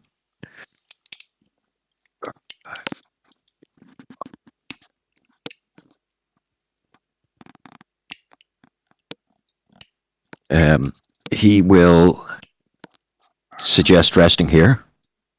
Maybe even leave the camp or the mules behind. Stake them up, and we can come back on the way back to Collinport. They're only going to slow us down. Yeah. If we're going up the coast away from Collinport, then that's reasonable. Yeah, you are. My other thought here is We're about 5 days ride out, by my reckoning, to Collinport. Got plenty of food, and if we're by the coast, worst comes to worst, we can fish. Is there somewhere nearby I can go and sit where I'm not in easy visibility of the rest of the party, of the rest of the kind of column. Yes. Can you give me 10 minutes, lads? Sure. Jurgen, you can come with me. What is he up to? Sir. I've got a little upset stomach too, lad. I don't know. Yeah, you're down by the coast here, and there's some dunes and there's some grasses, and it's pretty easy to get out of view, and still only be maybe 50 meters away or so. And the air is cleared up. It's not so foggy and things anymore. No, that's really just seems to be a morning phenomenon. Yeah, like what we call a har here, like a sea fog that's in the morning. Yeah. Okay. Yeah. I'm going to cast clairvoyance. Okay. That's got a maximum range of 1 mile, but I'm going to put my vision like half a mile in the air. Okay. Cheeky. To try and get a look around and see what's going on around me and if I can see them. All right. So, having cast the spell, just like last time, Jurgen, you see his eyes darken over, or his eyes roll back, and his vision darkens over. You hear the caw of some seabirds arcing around your point of view, or you don't actually because you can't hear. And you see, but it's way off in the distance. It's way off. You can see a fire. You can see a bonfire-sized kind of fire on a beach, and it's probably about 4 or 5 miles away. 4 or 5 miles. Yeah, and you can't even make out things around it. It's just kind of shadow and that blink of light off in the distance. Yeah. Okay. But so we could get there in You're an hour and a half, something like that, if at a quick pace. Yeah, a couple of hours. And what sort of time of day is it now? It's now dark. Oh, sorry, no, that was the thing. But so it's kind of midday-ish or so. Midday-ish. So we could arrive. Yeah. So we'd have a decent block of daylight if we arrived. If we moved now, wouldn't we? Yeah, I'm not too sure what time of year we said it was, but it's early in the year, isn't it? Because the Yeah, guys were arriving just after New Year, but we're a long way south, so it's rather. yeah, it's so you're a long way south, so it'll Summer. set It's the quite month quickly. of Hammer, is what you said. The month of Hammer, yeah. Hammer, which was the second month, wasn't it? I just deleted the fucking calendar today, thinking, we never used that. It's like no, because I invited the guys to come At New Year's. for it was like the first full moon after the New Year, something like that. So we'll say the sun will set at approximately 7. No, you're kind of on the border or on the equator. However, it will set very quickly because you're on the equator. I believe that's the way it works. Yeah. So seems legit. So it'll be 7, but it'll be quite a hard cut off as such. Hang on, yeah. You don't want to be fighting at 7:30. Yeah. Put it that way. Okay, but if it's midday-ish now, we can get there And at 2 you've got- o'clock. We can get a good block You of. can 3 hours to get there at leisurely. So you arrive in good energy levels. Like Yeah. Hmm. Let's go full send. Yeah, I think we do that, to be honest. Okay, I will come out of my trance. I can't glean anything more from what I can see of them in terms too of distance. Too distant. Yeah, that's The fact fine. that it's daytime. Sorry, I had visioned it at night. So the fact that it's daytime, you're catching more of the smoke than the actual flame because the sun is still glaring down, and you can probably see like black blobs move around the beach. Yeah, but they are encamped, and okay. Ready for us. They are encamped. It looks they're like either ready for possibly us or they're only moving at night. Yeah. You're not sure. It's odd to be camping. Yeah. Oh, I suppose it is. They might just take off later in the day. Yeah, you stop during the middle of the day in the desert. Exactly. Yeah. Let's get it. Let's fucking get it. Just rally the troops. I think our bard needs to do a rising speech. Oh, I give a speech. I'm not doing that again. We can get out the week in the daytime. We'll fuck them up. Lads, let's go. Okay. Swords being sharpened, or given the last polish. Oils placed on them. Everyone's getting ready. Armor's being tightened. Food is being taken from the animals. The 4 donkeys and carts are staked down and kind of hidden. This isn't a traveled road anyway. So, Yeah. and even if they go missing, you didn't pay for them. So, the Pasha, you can see, is obviously quite nervous. He's not akin to this. He is dressed in archaic armor of chain and like an external kind of doublet thing over it, and he has a sort of a rapier type weapon. And he will probably have a longbow as well, with a quiver hanging off his belt. I will bless everyone. Okay, so you say a final prayer over the group. Blessings are conducted, and you will set off at a fairly handy pace.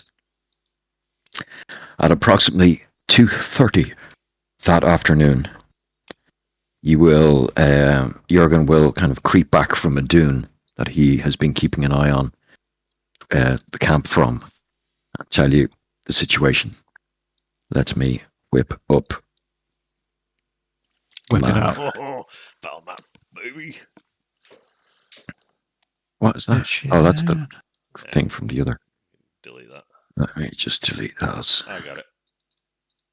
What's this green thing? I don't know what that is. I don't know what that green thing is. Is that somebody's eraser? That's Jed's. That's me. cursor. It's just me. Yeah. Okay, so what we have here is, let me just place a few models and ting. Can I just take a pee? Yeah, no problem. Exciting. I feel like it might be important for us to try to keep the Pasha alive. Yeah, I think I'm going to just stay with him. Yeah, keep him close by. Because so, just before we go into this, assume we've had this conversation somewhere else. I think Yeah. we just get in Yeah. close. I'll stick back with the range guys and direct them. Yeah. Does that make sense? And hurl in fucking spells and shit. Yeah, Vic, you're going to lead the close quarters attack. Yeah.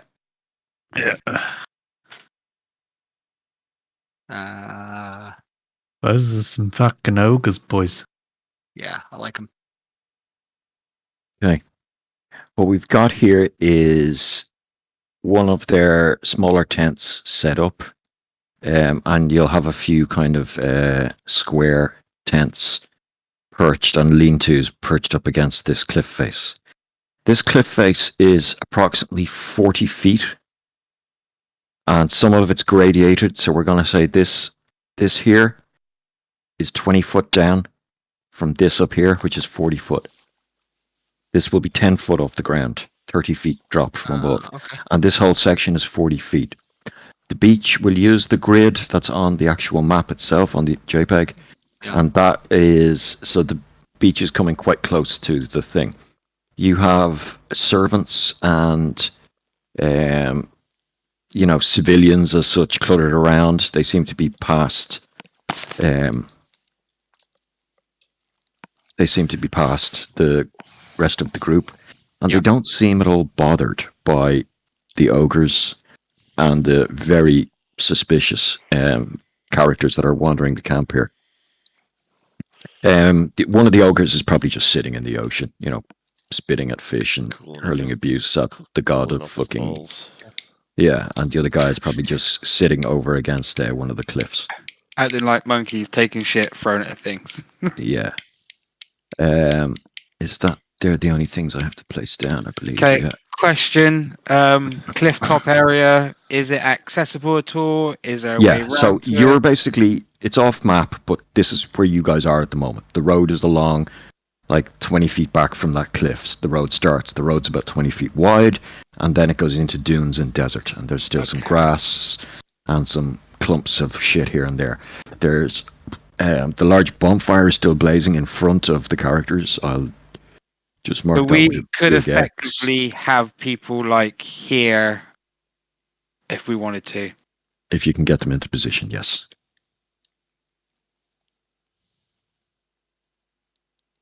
Start with a fireball into the civilians to defeat the enemy's morale. Yeah, fully. Okay. That seems agreeable. 2-minute plan. Well, I'm going to fucking shoot the shit out of them with my bow from up here. Access to the actual beach itself is easier down the coast, and well, it's easy. It's craggly coast, and it's easy to climb. But if you choose to deploy, you can deploy pretty much anywhere. As long as to get past them, you'd have to make a stealth check. Davish and his mercenary group. Well, Davish suggests that his men push from the southern end of the beach, while the archers under the command of the Pasha suggest they work from the cliff tops. Yeah. I'll be with them. Same. Do you say this was 10 feet? This bit? No, that's 20, kind of 20, 25 up to the top of the cliff. And this bit? Is that 40? I don't know what I said, 40, 50, something. Yeah. Okay, big. And it's just this bit here is lower down. I forget. Fall damage, is that like 25 feet or something?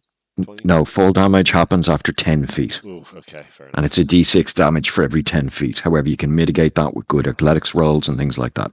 Okay. Let me just get... why am I pulling bandit wizards? Where the fuck are all these cunts? Okay. These guys we're going to call our archer friends. Yeah.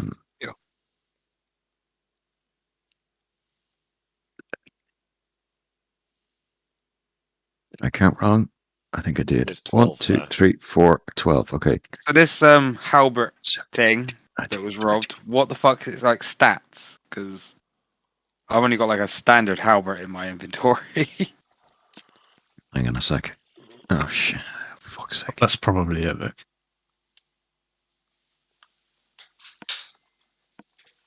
So there are rando dudes, and let me get some.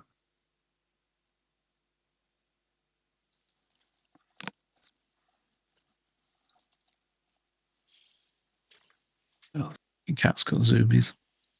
Good. Chill the fuck out. Just wind him up. Wind him up until he pukes. He's already bit me today, the little fucker. Oh, motherfucker. Good stuff. Just get used to it, doesn't it? What the fuck are you doing?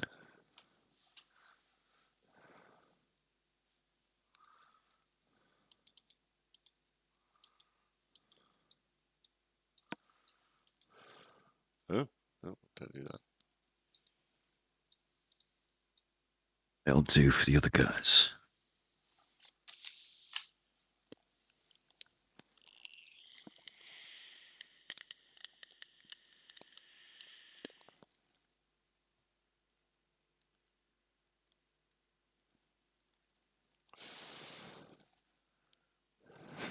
Should we maybe scale them down a bit? No, they're accurate. Okay. Yeah, they all look about 10 feet tall.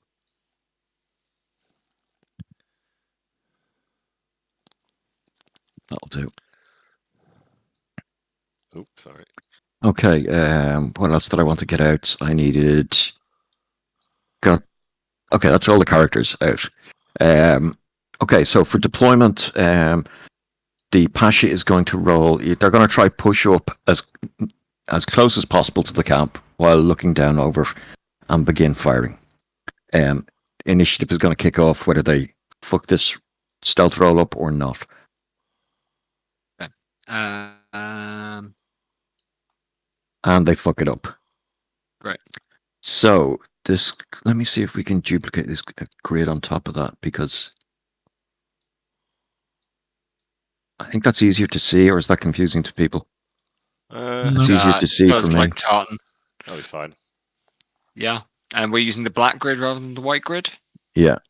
Okay. Let's just get our bases scaled correctly. They are already in scale for that base. They're just massive. Jurgen is tiny. Here you go. Okay. So these are the archers, yeah? What were they doing? Sorry, I was a bit confused. They were trying to sneak to get closer, but they kind of fucked it up. Oh, I just want to be hanging with the Pasha, wherever he is. Yeah, same. He's my bro. Pasha is So- going to be... Before the attack, can I spend a bit of time just observing the enemy so I can do this know your enemy shit? No. Well, as in, you can do it on your first turn because they fucked up the roll. Right, it takes a minute out of combat. Oh, Yeah. does it? Okay, well, in that case, yeah, I suppose you were watching the enemy, but you can only choose one.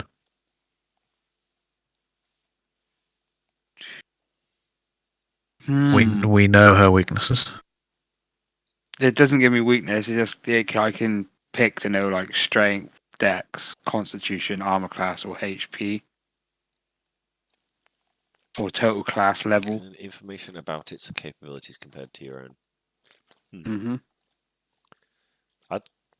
Okay, the model is way fatter than it's meant to be, but this guy's the Pasha. Cool. Looking good. I suppose it doesn't do much really. It just gives me You just Yeah. find out their stats, basically. it gives you like a stat. It's a ribbon ability. It's not really like mechanically Yeah. that sound.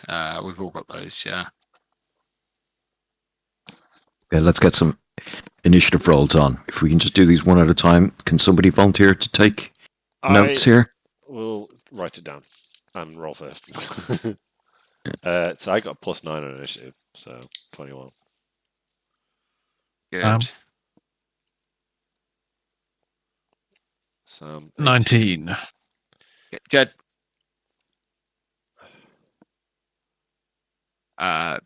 15. And Vic, do you have a plus on 11. initiative? Yeah, 11. Okay, so that's in order. Okay, so if somebody could roll for the mercenaries, Gex, you roll? Yeah, sure. Yeah. Hello? Oh, yeah. Any pluses? They get 16? no, we're going to leave them on because they'll have some pluses and some minuses. So they get a 16. Okay, and then if somebody could roll for the archers, I'll roll. Yeah. I'm rolling for the archers. the archers are going 7. to include Pasha, and we'll leave them a 7 as well. And then we just have. I'm just going to roll once for the bad guys, unless there's any objection to that. Maybe no put objection. her on a different one, maybe. I don't know. Okay. She seems she's like the So heroic enemy. we'll do 14 for the bad guys, and then for her, Zarya will be going on a. She definitely has a plus. Let me just.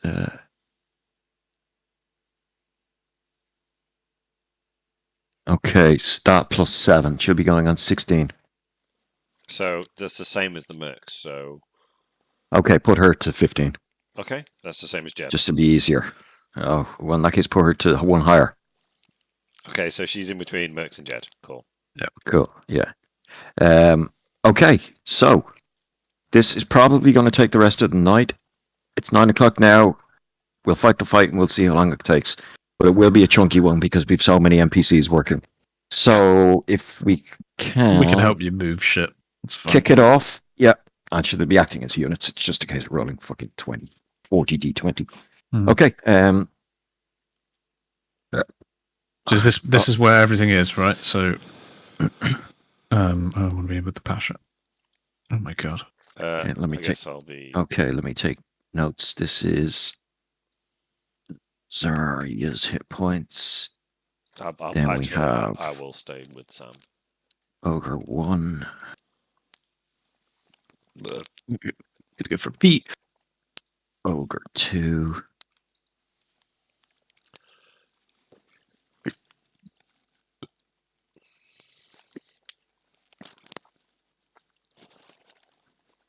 Okay. Okay, I will kick it off, I guess. Before you go, is there any? Are these just look like normal ogres? No, they do not. Roger that. Continue. Do I attack with... Do I just use my silvered arrows? Hmm. Sorry, she is... Sorry, I should have said that. She's in the tent. She hasn't come out yet. Okay. Oh, I think battle plan is first kill these fucking ogres if we can, because Yeah. they're gonna ravage us. I don't know about that. Well, bigger? I can certainly. Not you lot, but me and the fucking 4 infantry down here. You'll be fine. What bigger? You're a great time. Okay. Well, I'm going to attack the nearest one to me then, and I will use. Do I use a spell on this? Maybe I'll cast. Yeah, fuck it. I'll attack this ogre one. Let's go. With my bow, obviously. So that's. Are they both 17. ogre 1? Which one's ogre 1 and which one's The ogre? closer to me. So 17 plus 9. I'm going to say So that. I'll call one of them ogre 2 then. I've done it. Okay. And I will hit that with a hail of thorns first level. So my damage plus a d10. I'm just going to move my sheet over to the screen. There we go. So it'll be a 20 whatever hits, right? It was a lot. Yes. Okay. So this will be that's 8 damage plus 1d10 for the fucking. Just give me totals. I don't need your maths. Screwing up my head. I'm do it for myself. Hello? What was that? Oh, Hello. 7. So 15 damage. Okay. On Yeah, bolt sticks into a shoulder muscle. 15 damage, dropping it to that. Okay. So that would be my turn. It roars and turns around, and you can see the bolt that you just fired into it fall through its rib cage and out the holes. It seems to be undead. Excellent. In that case, I'll give Vic a bardic inspiration dice for the fuck of it. It is Sam's turn. Hey, wait one. Let me just find that fucking spell. Where is it? Have the spell ready next time. It's going to be a long combat. It's fucking. I've got a bazillion spells. Yeah, that's why you have a search tool. Is there? Oh yeah, there is. 5e. Okay. I don't even know what it was called, so I have to scroll for it. I want to cast Spiritual Weapon. Ooh. Alright. Which is a bonus cool, yeah. action. I need a token for that. Where have the token bowls gone? Up the other end. Okay. Oh, they've moved over there. Okay. I'll have this lovely purple one. Spirit weapon. Yeah, spirit weapon's great. How far away can you do it? It's 60 feet away, so if I can cast it right next to him and make an immediate attack on him. Go for it. So you create a spiritual weapon on a hit, takes 4 damage. Remember that. So it is a. Right, Beautiful. Yep, +8. Yeah. Spiritual weapon, critical fail. Oof. Okay, I don't think it can, so I think you're safe. Sam, if you would, that's going to last for 1 minute. Yep. So if you could keep track of that, because I think this combat is going to last more than 6 turns. How long is a turn? 10 6 seconds. So 10 rounds a minute. So 6 It's 10, is it? Okay, 6 seconds. Go. Yeah. So yeah, if you just want to do, I know it's probably I not will. coming to play. I will do it in a second. Okay. So Yeah. Okay. that was a bonus action. And then I have nothing else I can do because I can't cast 2 spells in 1 turn. So that's it. You can't? Oh, shoot. So it's the mercs now. These chumps. Okay, the mercs are going to wait. They're actually going to defer to Jurgen. So they're going to go after Jurgen goes. They're going to rechange their initiative to 1 beneath Jurgen. Okay, so I will just put them down there. So that means it's actually... Oh, it's her turn. You will see an arm sweep out and an order bark for people to move out of her way. As she steps from the thing, you can just see the flames of the camp just diminish, turn into sizzling, smouldering embers in the giant fire in front of her, and the smoke just cuts completely. And she'll take down her lace veil, and you can see the sun just gleam off her bone white skin and her kind of almost bleached white hair. Even from this distance, you can tell she's looking remarkably younger than she was when you saw her before. She was definitely an old lady last time, and now she's like a fairly attractive 40-year-old-ish lady. What's she wearing? She's just wearing her black gown. Okay. Now it's obviously it's practical. It's not like fucking ballroom gown. It's a traveling type dress, and is she obscuring herself from the light? No, she doesn't have her. She took her veil off. Okay. She's fully exposed in the sun. I'm going to try and seduce her. I'm not really. So is that just her turn? So I'll give you the addendum, Sam. There, for casting 2 spells in a turn, you can cast 1 leveled spell and 1 cantrip. So you could cast Sacred Flame as your action if you've used a bonus action to do that. Oh, I could have done, yeah. Yeah, next time maybe. Yeah. So is that just if a spell is classed as a bonus action? You can cast a leveled spell as a bonus action and a cantrip as an action in the same turn. But that requires the spell to be a bonus action. Yeah. Okay. So in that case, you can't have 2. Yeah. I just realised I couldn't do. Back in a sec. I just take a jumper off. I couldn't give Vic the Bardic Inspiration dice because the Hail of Thorns was a bonus action. So you don't have a Bardic Inspiration dice, Vic. Okay. So Jed, I guess. It's my turn. Yeah, cool. Okay. If I'm waiting for Gav to get back or not. I'm back. Go. Cool. I'm going to cast Phantasmal Force, I think. Wait, no. If these ogres are undead, how clever am I feeling? These guys who are here on the seafront, do they also appear to be undead? 2 of them are shrouded so heavily it's hard to tell, and the others look sickly, weird, at least. but bandity. No, the guys that. Sorry, there's more than that's just here, but there'll be children and other camp attendants and stuff. They're non-combatants essentially. Yeah, there'll be a handful. I'll paste them in now. I'm just rolling the fag. There'll be probably 7 or 8 bandity-looking guys. Yeah. Okay. And they don't look undead. They don't look undead. Okay.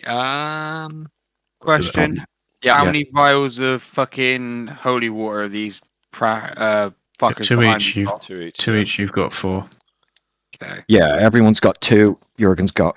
Well, we can say the PCs have 4 each, and all the grunts have 2 each, including named grunts. And remember, yours are strapped to your chest. Angry. Okay. That's assuming she's going to get a lot closer than will be preferable. Okay. Yes. It's just grapple and squeeze. Bug. That's exactly what she likes doing too. You know what? Yeah, I'm going to. No, yeah, I could fireball it. What I actually want to do is bust these. You know what? Yeah, it's a classic Jed move. I'm just going with a fireball. So where's my 20-foot radius? I assume I'll hit all of these suckers here down at the camp. So that's not a 40-foot radius. You call that a 20-foot? It's you call that 40 foot? Where do we go from the center of a square? I'm going for a 20-foot radius. So. From the center of a square. Yeah. Well, that's then you have 2.5 feet there. That's weird. You know what I mean? Okay, so that's the center of the square. So that's 5, 10, 15, 20. So it's got to be 1 more square. 5. Is that it? That means there's a square in the middle that's not counting. 15, 20. Put it on a vertex. Yeah. Yeah, like that. 5, 10. That's 24 radius. There you go. 5, 10, 15, 20. Okay, yeah, fine. I'm happy with that. All right. So that I'm assuming is going to nuke them all. Fireball there. I would like them to make a dex save. However, I know what I'm doing with this, so I'm going to have them roll an 8 for their dex save. Okay, they all failed their dex save. Jed, if you just leave that over there. Okay, so I cast fireball. The air just ignites around her, instantly murdering all of the bandits. Yeah, beautiful. They are covered in swabs of clothes anyway, and it all ignites and catches and just murdifies them. The 2 shadowy looking, I believe the correct term is cunts, that are around her, are going to Load, please. Reveal. They're going to essentially transform once they take the damage into these vampiric creatures. Cool. Do you want me to roll damage? For those lads, yes, please. Sure. Yeah. Okay. Sorry.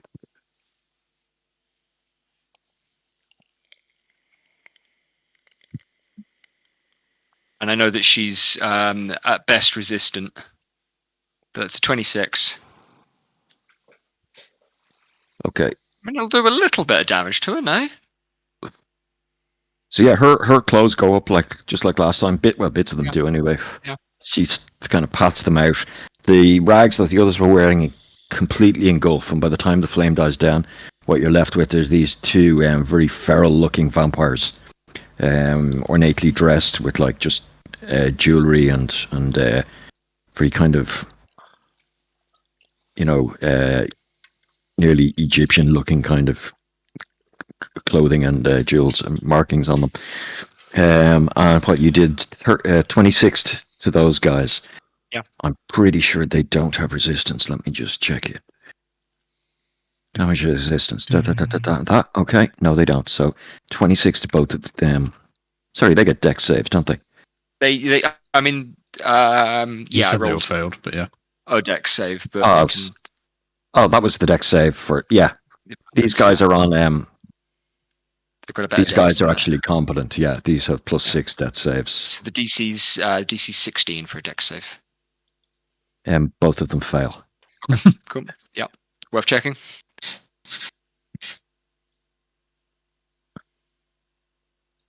Take that, bitches. Okay. Yeah. And that is my turn. I think. Yes. So sorry, it is the bad guys. Baddies in general's turn. Yeah. Well, okay, so that's just the ogres, because the other guys are going to be the vampires are going to be acting on her initiative. Makes sense. Okay. The ogres are going to stand up. That takes half their movement, I think. Yeah. Yeah. And then they are go. going to shamble really slowly, dragging huge fucking flails that have been that were sunken into the sand. They're dragging huge flails with them. They do have 30 feet movement, so they're just going to 15 feet and then 15 feet. And in fact, no, they're going to break into a fucking charge.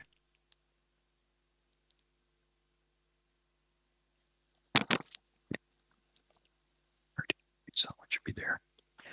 Okay, so these two undead zombie ogres are coming towards you, slowly building up this swing of these massive flails, just lumps of fucking lead and spikes and nails attached to huge big rusted chains.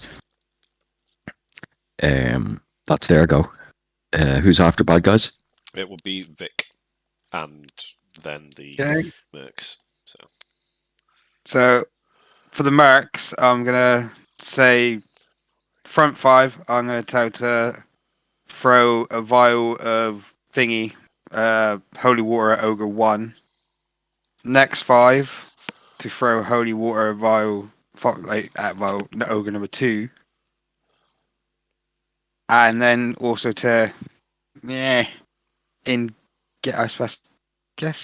intends engage the ogres after throwing holy water. Actually, yeah. So the front ones here. Yeah. They're gonna move over, throw one vial of holy water each, and then engage Okay. ogre 1. And the rear ones are gonna do the same to number 2. Cool. Yeah, On you my- can't really convey anything more complex than that in that time. No, that's it. And then I'm going to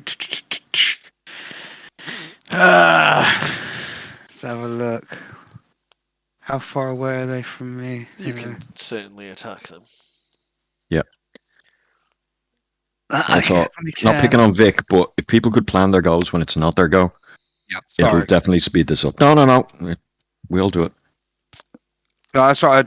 I had the plan for them. It's just didn't know what I was going to do myself when I was going to get charged by them. Okay, I'm just going to fucking... Move up to engage one. Yeah. Sorry, these are Halberd. a bit big. They should be there. Are these, Sorry, I didn't give you stats for the halberd, Vic. It is a +2 magical weapon. So that does +2 to hit and +2 damage. And it's also Dalvanite. Or meteoric iron. You can't add Dalvanite on. No, you can. You can make a custom weapon, but don't bother with Dalvanite for now. We'll remember it. Just add a +2 halberd. Yeah, you should be able to find a +2 halberd in there. 1 second. And excuse me while I prep 20d20.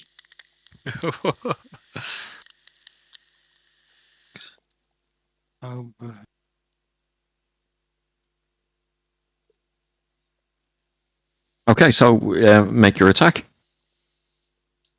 These things are slow, lumbering, and tough looking. Okay. They have almost no armor class.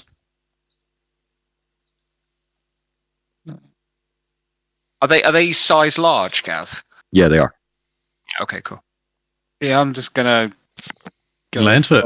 Yeah. 2 attacks. Smash that bitch. At least 2 attacks. Yeah, I think it is just 2. Who's drawing? Oh, that's me. No.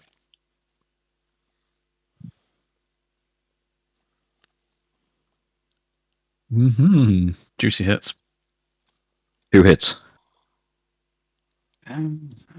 Then damage is...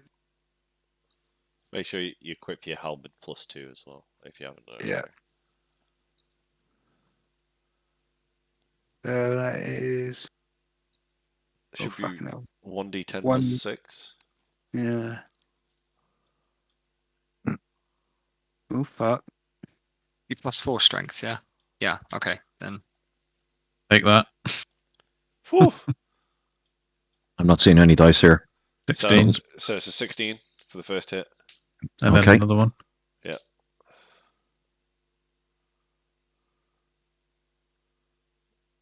Oh my god, another 16. Damn! Okay, Vic's getting the rolls. Okay, and that was on ogre number 1. That was 32 points of damage, is that correct? Yeah, slashing. Sounds right.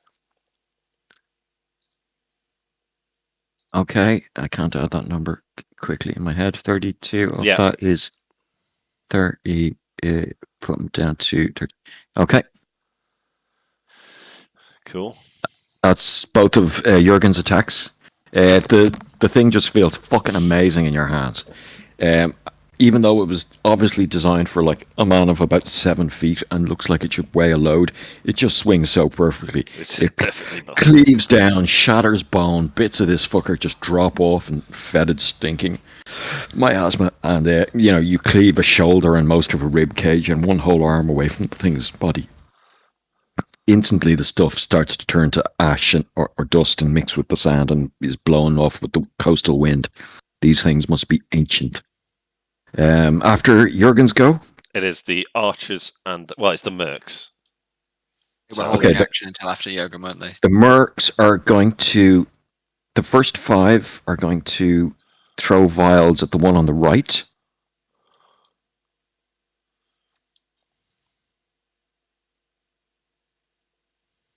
Three will hit. Actually, no, that's not fair. They're at least that. 4 will hit. These things only have an AC of 8. Probably the worst AC I've ever seen. Not much worse than mine, to be honest. What was the damage on the vials? 2d6 radiance. 2d6 radiant. 2d6 radiant. That's 8d6 radiant. Yep. Shit. Can somebody just roll that for me? I got rid of my roller strip. I got it. Gex got it. 8d6. Looking at 18 damage. 18. Yeah. Might add an extra dice as well. 18 damage. Is that all? I was expecting way higher. Okay, the vials smash off its exposed bones, and the bottom half of it just starts to disintegrate. There's just a huge gush of steam as the holy water burns on the evil magic that is animating these things. Its legs and pelvis entirely vaporize, and it's left a one-armed torso with a huge maw crawling its way towards Jurgen. It is still moving, however. Then those mercs rush in, or is that their action to throw the thing? No, that's... Oh, in fact, you know what? They're going to 5, 10, 15, 20, 25. This guy's going to tuck in here. This guy's going to 5, 10, 15, 20, 25, 30. Stupid model basis. Okay. This guy might not be able to fit in. 5, 10, 15. You know what? Not all of them are fucking heroes. They don't want to get in range of both of them. Okay, the next 5 are going to throw at the guys on the left. These are kind of obstructed shots, so instead of rolling 10 dice and giving them disadvantage, I'm just going to give the dude +2 AC. Yeah. So we still got 3 hits. So 3 hits, so 66. Thank you, Gex. That is 7. That's one too many. Ignore the last one. No, it doesn't work like that because it puts them up. 1, 2, Roll them 3, again. 4, 5, 6.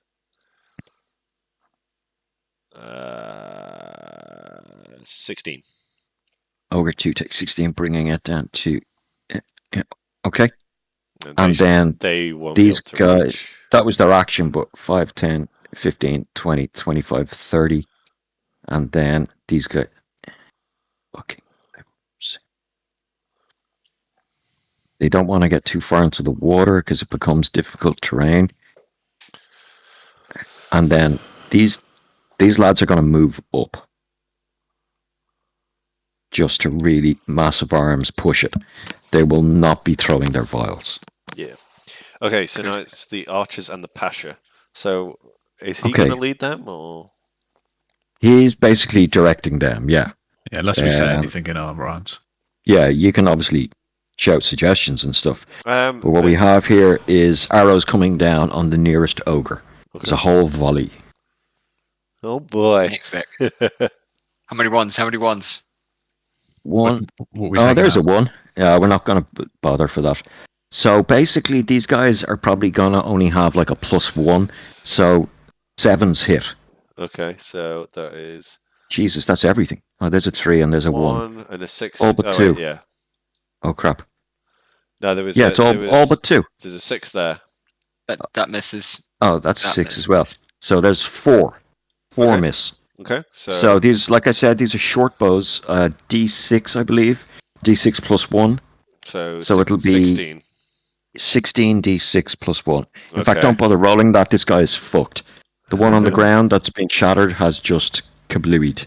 He's even though the arrows are like punching through ribcage and stuff, there's a weight of fire that enough of them are cracking skull and breaking bone, and the magic that kept that thing moving through the centuries has just entirely lost purchase in this realm. It dissipates entirely. The limbs in place tear and just kind of falls apart. Yeah. Excellent. We forgot to put the priests on the board. We did indeed. Look, just because I have models here, I'm going to say 1 priest is with each group. I think that would be fair, as they're not really attackers; they're more healers, and they're basic stuff. Sorry, I just noticed that. Give me a nice, quick first level cleric spell. What's that? Searing Light, or is that too high? Is that level 3? No, hang on. Just Sacred Flame is a cantrip. Yeah, no, they can get Guiding Bolt at first level. They got Bless. Okay. It's a spell attack, so in fact, you're right. Wisdom. Bless would be way better because it's affecting so many people.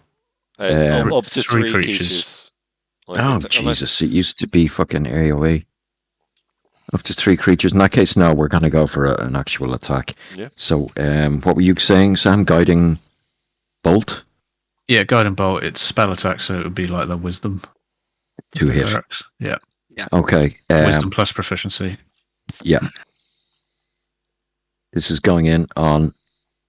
I'm going to say Wisdom and proficiency, and I said they were level 2 or 3, so yeah, that's going to hit. And it's And 3d8. that's going to hit. And it's 46. 46 radiant. So, Gex, again, can you roll me 8d6? And 1, the 2, 3, next 4, attack 5, against 6, them gets 7, advantage. 8. Ooh. It's a good spell. Yeah, Guiding Bolt's great. 31. Oh. Taking it down to... Yeah, that's right. Okay. So, again, there's just the radiance starts to build in this thing's ribcage. It's the shambling kind of cloak and like scraps of fabric that are on it just ignite or turn to dust and blow away in the wind. And you can see just the inside of its ribcage blacken and the bone begin to crack and chip. It does horrific damage to this thing. And everyone's getting advantage on an attack next turn. Or is it just the next attack on it? The next attack. But there was Okay. two of the things on it. Yeah. But yeah, and there's 2 separate spells on it. Yes, cool. Yeah. Okay. After the... It's top of the round. Okay, so Unless the mages... Pasha has a Sorry, special... no, he doesn't. We're going to keep him in with the archers. Yeah. Even though I didn't roll for him, we'll roll for him next round. Fuck. I'm going to say that the various... we'll say Sarah is down on the beach. Yep.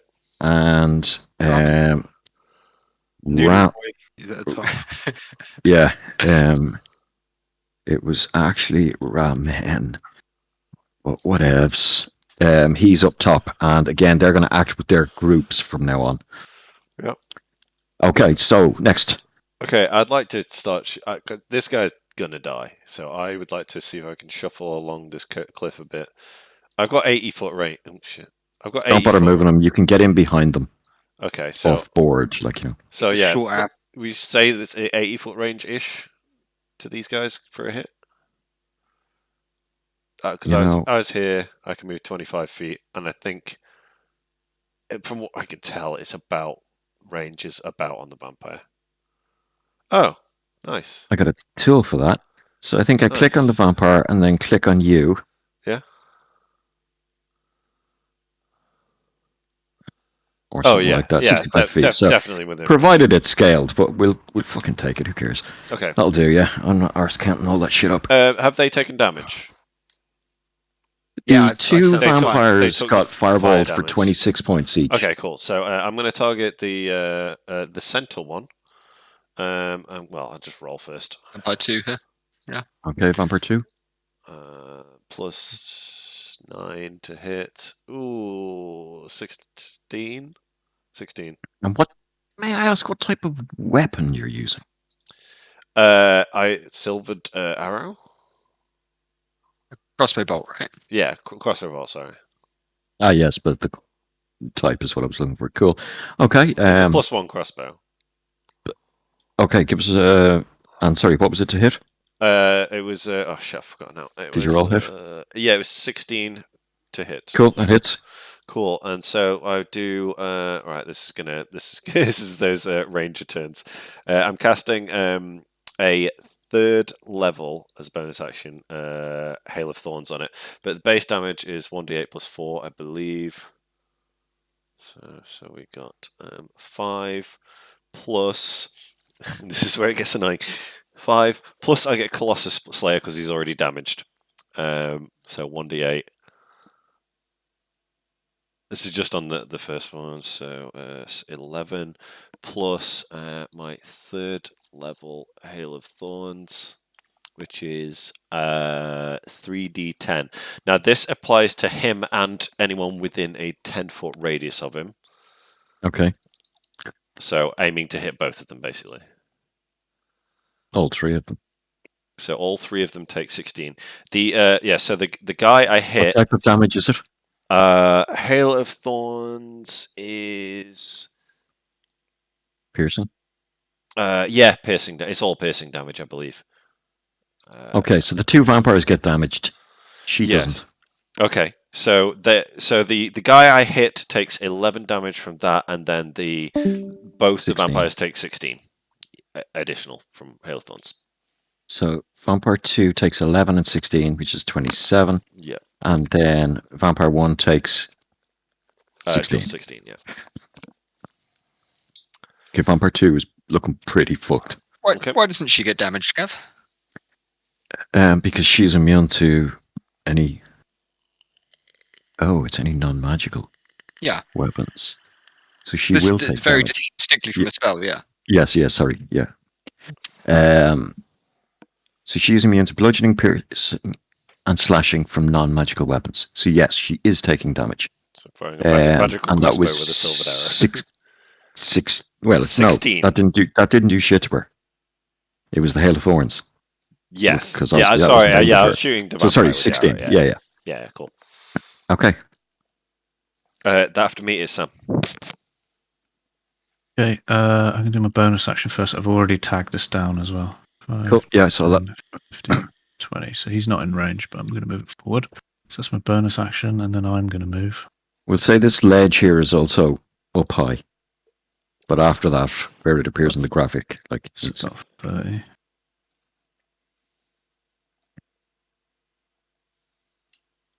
I think I can hit the first one.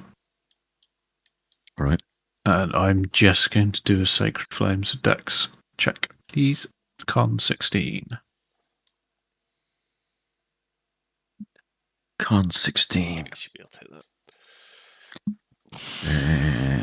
They It takes damage anyway, but yeah. don't. Is it just checking. a dex save or a con save for Sacred Dex Flame? save. Dex, Yeah, okay. Dex. Okay. Fail. Okay, it takes all of this, and it's radiant. Oh, 11 of it. It takes 11 damage. Yeah, On radiant. vampire number 2, The closest one, vampire number 1. takes 11. Okay. And also, I would like to instruct the guys next to me. Target the vampires. The ones at the back. Okay. And that's my turn. So, mercenaries. No, they moved. It's her turn. Excellent. Oh, God. He annihilates everything on the beach. She is going to 5, 10, 15, 20. Obviously, the scale is wrong there. 25. She's then going to make a dex check, strength check to climb. Ooh. Okay, that's exciting. She rolls a 7 plus her strength mod, and then she scales the wall. That is going to put her, she's going to take her next action as a dash action and end her turn unable to attack right there. Neat. The vampires are going to move. The one that is horrifically damaged, which is vampire number 2. Number 2 is the one that That's In the one fact, I no, hit they're with the now, arrow. after Sam's go, both the vampires are looking both as worse for wear as each other. They're going to do essentially the same thing following their mistress. However, they can climb speed 30, but they also have spider climb, which means they can climb difficult surfaces, including upside down on ceilings, without needing to make an ability check. Yeah. So they're just going to climb up the wall. However, they're going to be under the lip, quite a bit under the lip, only 10 feet up the wall or so. But they're going to be kind of out of sight unless a person moves, up to the ledge. So Sam can see them. Warden Archright can see them, but these guys can't at the moment unless they move forward. That's their go. Jed. my turn. Yep. Okay. I'm going to move back a little bit. So I want to get out of her way. Oh shit, I didn't even know that was you there. I thought you were down the other end. Okay. Yeah. Feeling a little exposed an in-game there. stealth roll. I was just seeing your dock guy on the edge of the board, and I was assuming they were both there. Okay, sorry, go on. Yeah. And I'm wondering about this. I am going to cast. Let's find out. We tested all our other skills last week. I'm going to cast Phantasmal Force on Zarya Majub. So she makes. So I cast the spell. An illusion takes root in her mind of the cliff beneath her giving way, and it threatens to throw her off it back down onto the beach. She makes an intelligence save. Yep. Or an intelligence check. And an investigation check. Yeah, it's investigation check. Sure. Yeah. And she which must I'm make going an to. intelligence saving throw. She can use her action to do an intelligence check if she. Yeah. Okay. fails that. Sure. Oh, yeah. sorry. Okay, That's yeah, it, that yeah. is different. So saving throws int plus 14. Plus 14. So she Or- rolls a She definitely 33. saves it. Okay. Yeah. You know. Fine. All right. Yeah. So she So- knows that it's an investigation. Yeah. She's Fuck, fairly okay. smart. We'll give her that. Okay. Cool. Yeah, All right. you pick a few things up when you live for like a millennium. She ain't no Yeah, fucking okay. dummy. Is that your turn? And that is my turn. Okay. Is Okay. I watch the spell come into place, and I watch her look down and go, "Huh? Oh well." And she So just, from your view, she's like the cliff slid away and she's just standing in midair, still raising her hand to bite the neck of this guy. Who's next? It's bad guys, which I believe was the ogres. Okay, so this ogre charges clean into this bunch because he ain't the smartest, so he surrounds himself on four sides with those guys. He raises a giant maul to smash down on this guy beside Jurgen. He will, let me see, zombie ogres, dumb as fuck, strength plus 4, so his damage is plus 6 to hit, 2d8 plus 4. So this guy I'm going to say is an armor class of 16. He rolls a 9 plus 6, 15 hits. And he's, what did I say, 2d6 plus 4? 2d8 plus 4. Can somebody roll that for me, please? Sure, I got it. 2d8. Yeah, you got it. Each of these mercenaries just arbitrarily is going to have 20 hit points unless they've been named. 11 plus 4. Okay, 15, so he's... 15. I'm just going to put down minus 15 of that guy's name so we can tell how much he's taken. Okay? And that will be the zombie ogres go. Okay. God. After bad guys? After bad guys is Vic and then the mercs. Okay, I'm just going to take a quick leak. Back in a sec. Okay. In fact, you can do any rolls you like. Vic, that zombie ogre only has an AC of 8 to hit. So if you're going to work out the damage and all that shit, and I'll be back in a sec. Cool. Fuck him up. Well, I think I'm going to leave him to the 20 dudes that are stood there because he's not that much of a threat in comparison to the ones that are trying to climb up the fucking wall. They are already climbed most of the way up 10 the feet walls, up, aren't they? so you wouldn't be able to reach them. I don't think. I got. You got to go that way anyway, though. Are they? They're 10 feet up. The poleaxe has a 10-foot range. Ooh. Aren't they 10 feet from the... Weren't they just below the lip? Oh, yeah, I'm not sure. It's like a 50-foot cliff. I think they're pretty high up. You'd have to climb. Yeah, that's like 10. That's another 20 there. It's a long old fucking climb. Yeah. It might be worth, like, just... I don't know, climbing up, or you could just finish it off, but you could just climb up the cliff this turn, and then you could be there for when we fight these bitches. Or you could just fuck up the ogre. Are the guys going to throw some more shit, or do we want to save it for the vampires? Same with the vampires. Yeah.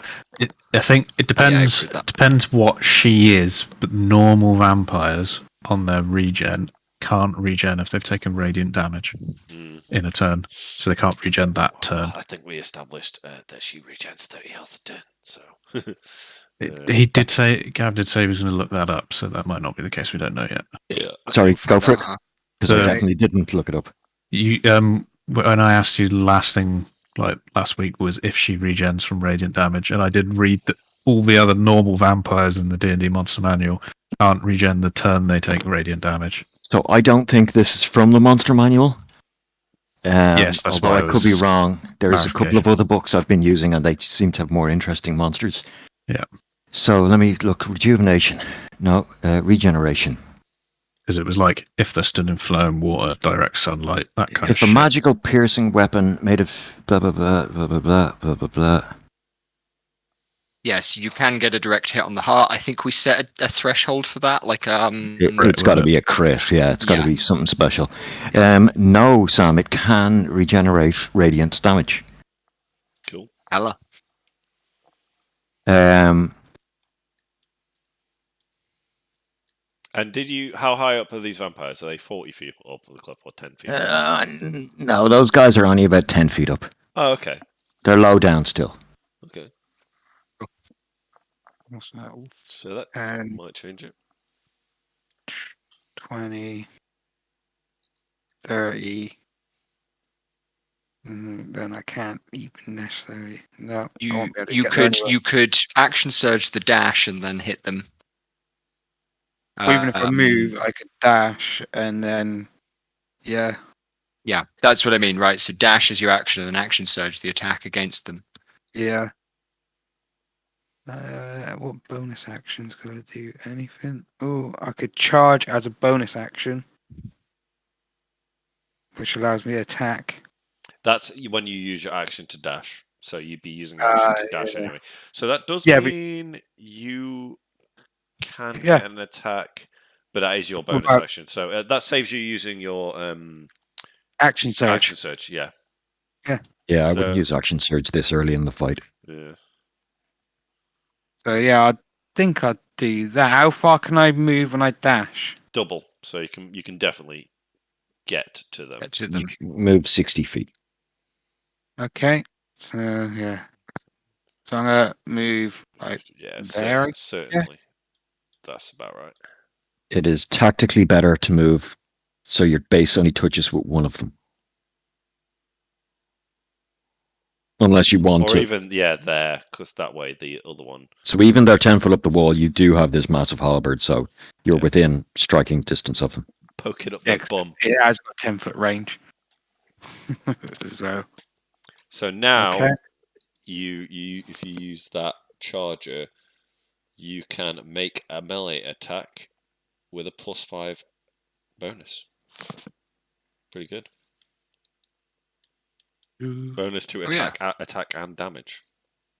Do I still get 2 attacks on my attack, or is it just fucking? No, you've used your action to dash. So this is a. Yeah. Yeah, this is just the bonus. But if it's hang on, so No, he's right. but let's do the maths there. So if he's rolled a 5 on the attack, he gets a +5. Plus his base attack bonus. The which is a +2 6 plus an +2 extra 2 from halberd. from the halberd. And that hits. These have an AC of 15. Oh, So bonkers! then you need to what's the halberd?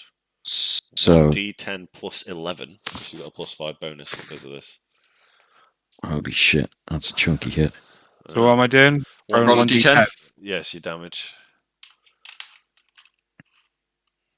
Oh, So Plus plus 11, 13 still. It's 13, and it's magical, and it's on Vamp 2. And it's like- Meteorite, yeah. it's that stuff that the vampires really don't like as well. It's that stuff that higher vampires don't really like. God, imagine if I higher imagine. Yeah, these you guys, imagine all you like. No, I These imagine guys these came guys. from a different monster manual, so they I don't imagine have they that still problem. don't like it up them though. They don't like it up 53, them. 60. Yeah.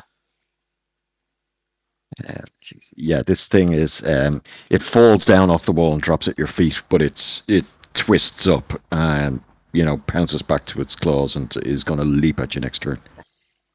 And it is the But it minute is. after Vic. It's horrific. Okay, so the 4 mercs surrounding Ogre 2 are going to attack it.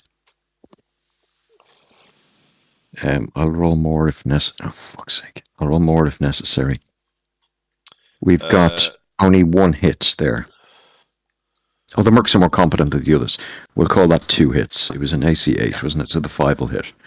So we've got 3 damage. I'm just going to say they all have spears, D8 plus 3. We're going to give them. Somebody roll me 3d8 plus 9, please. Got it. Thank you. X coming in clutch with the extra dice. 29. Fuck, 29 is going to brutally fuck that thing up, but not kill it. Which means Darvish is going to come in, and because he's got a name, he's obviously better. This guy's going to run around the side. So we're going to get 2 more hits. We'll give Darvish a +6. What did he roll there? 11. 11, so that hits. And then we'll give the other guy the same +3, and that hits. So we've got Darvish is again a spear. 2d8, please. Kicks. And we've got a +8. 18. So what was that in total, Gus? I can't remember now. The last one I never wrote it down. That was -18. And that's that was 29, I think. On the other one. Oh yeah, okay. So yeah, that takes him out. Excellent. Hacked through and destroyed. Yarr. Totally ineffective pieces of shit. Bigger monsters next time. These. Can we Still got a pretty fucking big one. It's the archers and the pasha now. So can we? Okay, so hang on. Those lads have moved. Yeah. So what I'm going to do is move up the guys that didn't attack. So 5, 10, 15, 20, 25, 30. So it's a little janky, but nice. I think that's roughly where they should be going. This guy also didn't attack, so he's got a 5, 10, 15, 20, 25, 30. And the other guys all attacked, so they kind of stayed their turn there. Sarah is going to cast Bane. 5, 10, 15, 20, 25, 30, 35. Let me just... Burning Hands. Okay, so no, she's already moved, hasn't she? So she's gonna cast Bless. She can't reach Jurgen, but she's going to cast Bless on these 3 here. So I'm just gonna put a little plus on their names to say they have been blessed for. They get an extra D4 on their attacks and saves. And that lasts concentration up to a minute. D4 on the number rolled for the attack roll, not damage. Okay, cool. That's the mercenaries go. Pasha and the archers, is it worth yeeting some fucking holy water? I asked them to attack the vampires. I don't know what they're going to do though. Oh yeah. Well, the vampires are below the lip, so I don't think they can hit them. No, she's there. Yeah, they can move forward. Yeah, so this guy's going to move to the edge. Just leave him there. Don't bother. There's going to be a lot of that. In fact, this whole line is probably going to move out. Thank you. And this guy will move out, and these guys will move out, and then see, these guys are kind of obstructed and stuff, so they'll move up behind. Form an orderly queue for death. Yeah, this exactly. Is a good moment to find out that I should have just used fucking tokens for those cunts. Zoe Majub has lightning bolt. Yeah, chain lightning. Just straight line attack, like. Okay, so we've got archers 1, 2, 3, 4, 5, 6, 7, 8, 9 are going to be able to shoot down. Again, just because it's easiest, I think they're all going to volley fire at one. The guy that's vampire number 1, not the one Jurgen is on. AC 15, so we've got a 20, but he's not a player, so we're not arsed rolling critical rolls. We got a 1. So we got 1, 2, 3, 4. We got 4 hits of short bow. 4d6 plus 4, please.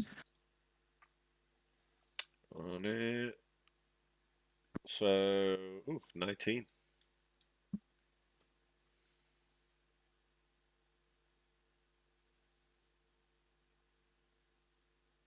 $19. 19, okay. And that was on Vampire 1, Did I say? Yes, you Yeah. did, yes. Sorry, let me just do the quick maths here. That's 42, 53, 60. Okay. 80.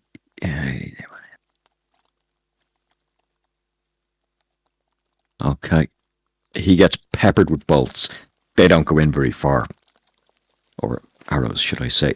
Okay, the two bandits are attacking Zarya. They, I suppose, would at least let them attempt.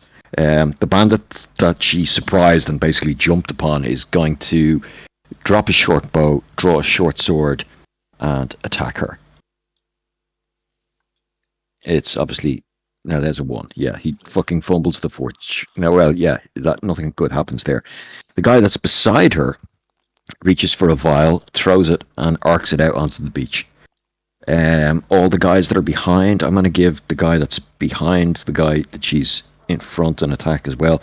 He's going to drop his bow, fumble for a potion or a vial, throw it, and miss. And the other guys are kind of jostling to move, so they're not going to. So Pasha is going to charge her, except halfway through his dash action, he will actually see her close up and decide to maybe not charge. Life's rough, but at least it's still life. And that's the archers go. Right, okay. It's my Sorry, Raman is going to back up Pasha. It's better. Okay, it's my go. I am completely obscured, so I cannot fucking shoot at her. You can move through the guys though and get Well, down. You can move or through the guys, or you could get down the cliff a bit. Like a 20-foot drop to there with a successful acrobatics dex roll will do it. You could climb down, which would be your action, but a jump would just be a movement. so And that drops down 30 feet. Or you could fuck off the map as such, around here, and get near her. Would you allow me to, go like over here and get a shot? Yeah. Say, Yeah. 25 feet, like there. Is that enough to hit her? At disadvantage because the guys are between you. I kind of just want to cast a spell then. Yeah, I'd still move to get a better line of sight, and I'm gonna fucking. What's the radius? Shatter. 10-foot radius sphere. If I do a 10-foot radius sphere, is this vampire within like that radius of her? Can I hit both of them? Is what I'm saying. You can, however, that will also hit the dude in between. Oh well. I mean, isn't either one? Wait, no, he hasn't taken damage. I don't want to kill her, man. He's shooting off the edge. That guy on the left there. All right. Well, there's nothing I can really do. I will just.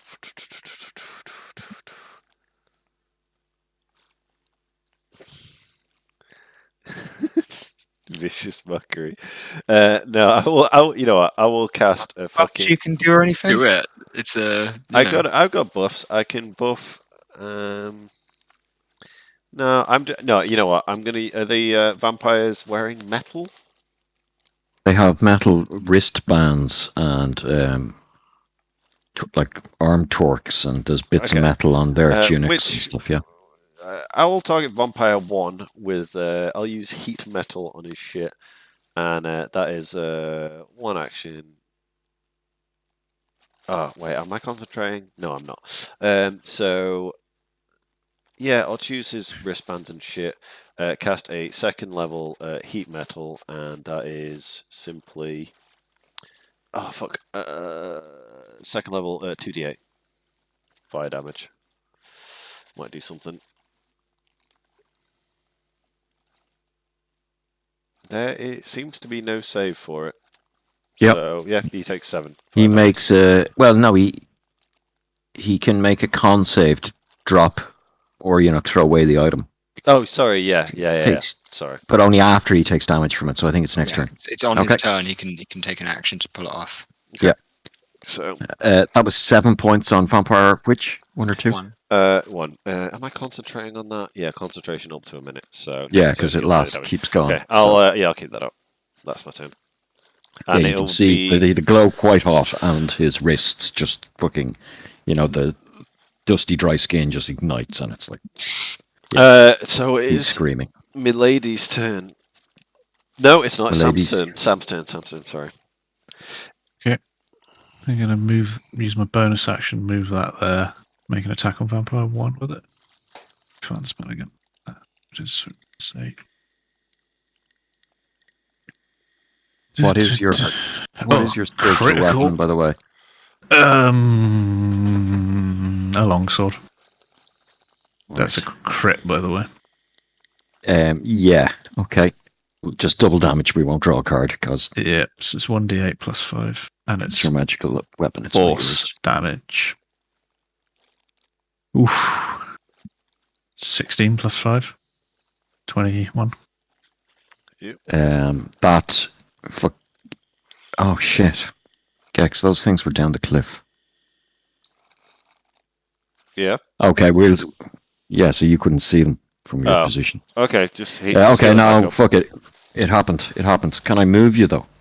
It happened before he moved.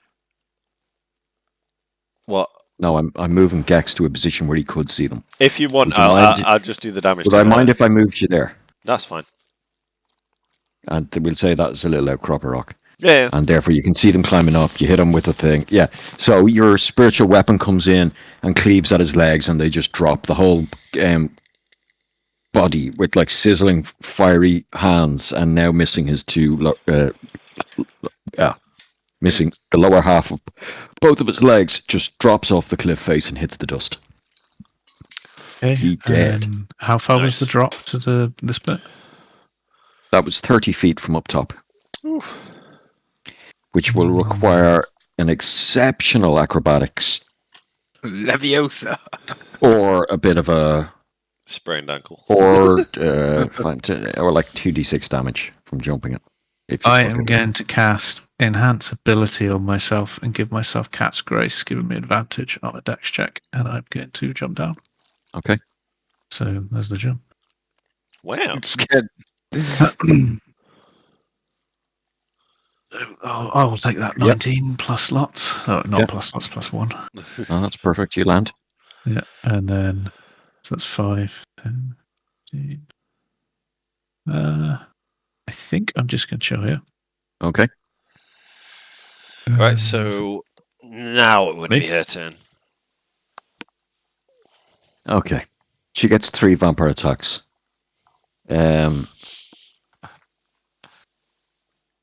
She gets 3 claw attacks.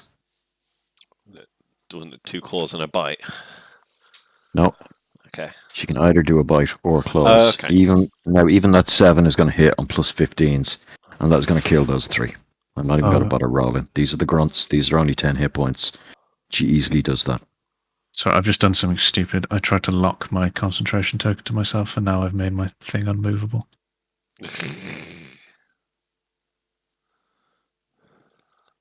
Why did this guy tumble? You just unlock it. Yeah, just unlock both of them. Yeah, I couldn't even click on it. Oh, you right click in that case. Yeah. And it highlights in yellow, and then you can do it. I think. I actually have concentration tokens I've left beside you and Jed. Concentration tokens, yeah. Well, anyway, it doesn't really matter. We know what they mean, as long as you're remembering. Okay, so that was, and she will then kill them and move forward. Nom nom nom nom nom. Yes, I'm no longer concentrating. Now would probably be the time for the fucking holy water. Whose goes it next? It is Jed. My turn. Do I have any holy water? I'm not sure if I do or not. We have 4 apiece. You have 4 vials each. Okay. But you know what? Regardless, I think I've got to. I think we kill the last vampire before we even think of dishing into her. We've got to do it all as one. Okay. Okay. Can I see it? I can see it from where I am. Is that right, Gav? Or I don't know where you are. Oh no, you It can't. fell down It's the 30 cliff. feet down a cliff. yeah, sure. No, it was. So, It only ever got 10 foot up the cliff, so it's still down the cliff for you, Jed. yeah, that's fine. So what's a good spell to be able to cast in this case?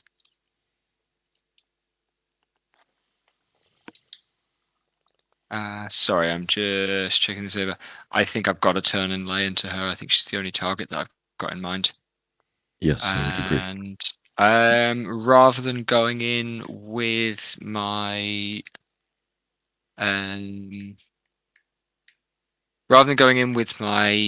holy water, I'm going to cast. Again, I'm thinking about damage types that we've tested her on. I'm going to cast a chromatic orb at 4th level, generating acid damage. Okay. You know what? No, I'm gonna. Yeah. I'm just gonna go hell for Mary. I know it's potentially a waste of a slot, but Go for it. because I haven't tested acid damage, and I'm going to use my portent as well. So it hit. Oh, is that roll? Yeah, I can't see it. Your hand's in the way. That's a total. That's an 18 plus 8, so that's a total of 26. That hits. I really hope that hits. Yeah, cool. So she's going to take 68 of acid damage. That's chunky boy. Hope that rolls well.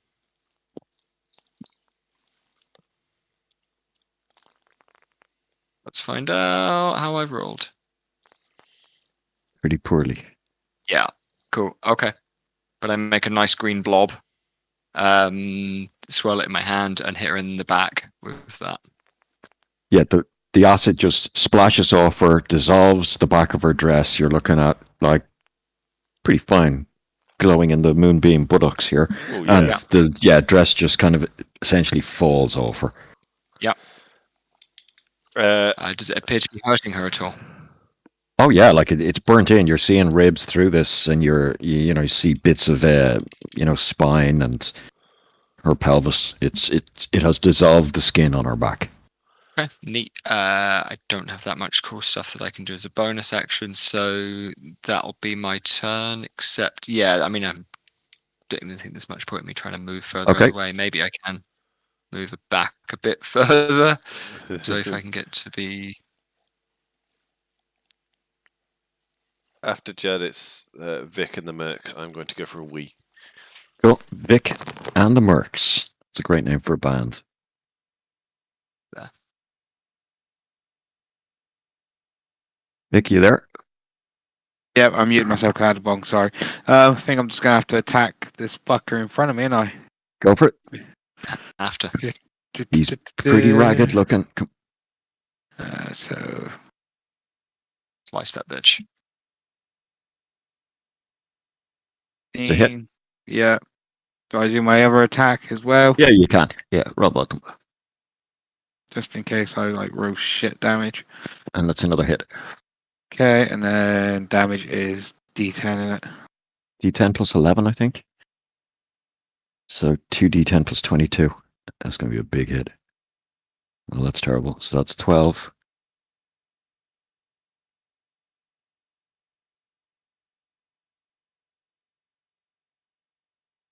And 18, 30 points of damage. Yeah. Fucking this weapon, you just want to keep this. Cleaves the fucking thing off the wall, scrapes a fucking huge rent in the actual cliff face, and this thing drops in 2 parts into the sand. Dead. Okay. What sort of things can I do?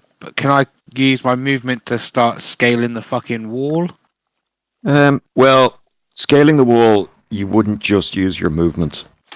Okay, so you'd have to use your action as well. Let me just I think climb might be just let me just check this up. Climbing, swimming. Each foot of movement costs an extra 2 when you're climbing. You can ignore this to blah blah blah blah blah to DM's option blah blah blah blah blah. So this is an easy place to climb. It's ragged cliff surface, so you don't necessarily have to make a check, but it's going to cost you double the movement to get up it. So you have a movement of 30, so you'll be able to scale 15 feet up this place. It's 50 feet high. Obviously, after you're 20 feet in the air, it potentially becomes slightly dangerous. This bit where Sam is here. Oh, you can climb up to there you could climb up to that bit there. Yeah. With no roll or anything, but you'll just end your turn there. Yep, that's fine. Okay. After Jurgen was the Mercs. These the motherfuckers. archers, or those guys. Now they're Yeah, the beach mercs. the problem is everything on the beach has now been dealt with. Yeah. They can go and kill civilians. The civilians ran. The civilians ran. They're going to ransack the camp. Firewood. Darvish is going to order them forward. They're going to run forward to about there. He's going to take half of them. He's going to shout at Sarah and the others to come back. They're going to sprint off board, down, out of range, and then come back in a turn or two at the top of the cliff. The guys that have run down the beach are going to start grabbing vials from their stuff, from their clothing. That's them. Archers. Again, the two in front now have their vials out. They realize what's happening. They're going to smash them into Zarya. They will both miss. The Pasha is going to move up, followed by Raman. The other, 1, 2, 3, 4, 5, 6, 7, 8, 9, 10, 11, 12, 13, 14, 15. The 15 here are going to take short bow shots at disadvantage. Oh, I don't have to do that. They're going to have to. There's nothing really else they can do. No. Oh, shit. I should have made this map wider.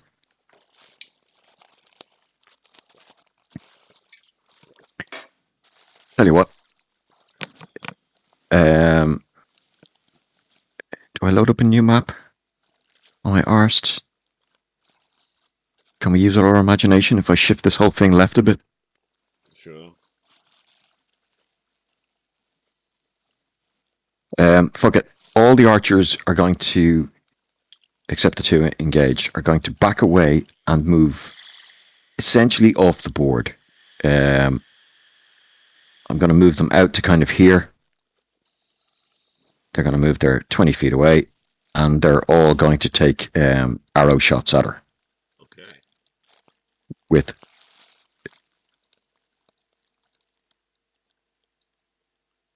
so we're looking for major numbers here because these guys are not that good.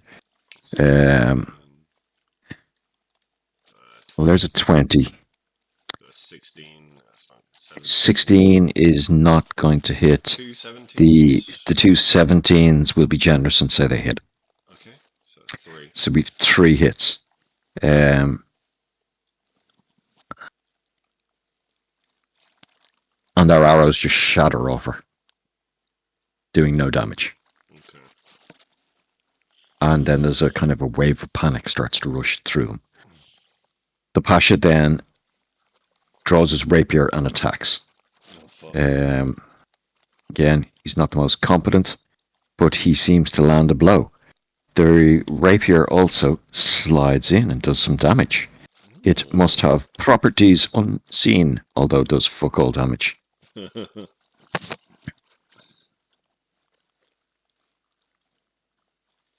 And then we have Raman is going to cast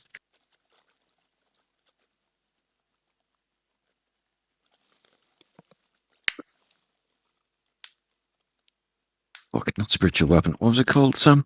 The cantrippy one? Oh no, it was Guiding Bolt, wasn't it? Guiding Bolt was the first level special. Sacred Flame is a cantrip.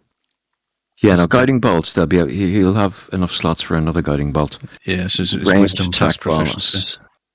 So 3rd level, but he rolled 17, that's hits. And Guiding Bolt was 4d6. Gex, if you could take it away there. 4d6 damage, radiant. Yeah. She's taking this bitch down.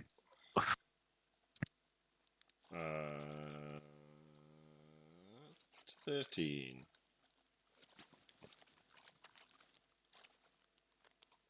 13. Yep, got it. Okay, and then that's their go. Alright, it's my go. Who's it?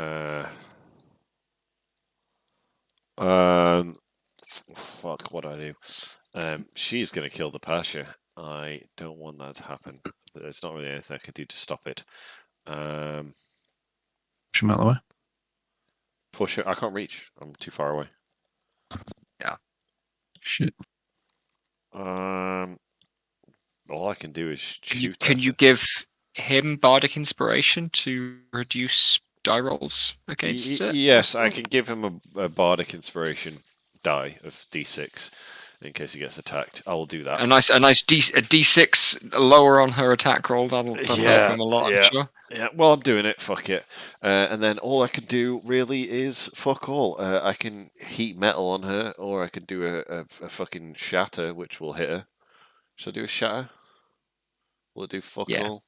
You can't see any obvious metal, not like last time. Yeah, fuck that. Alright, fuck it. She can have a second level shatter. What did she save on that? Con save 40. No, she's going to save it, so it'll be half damage. Fuck it. Yeah, I'm going to do it anyway. 3d8.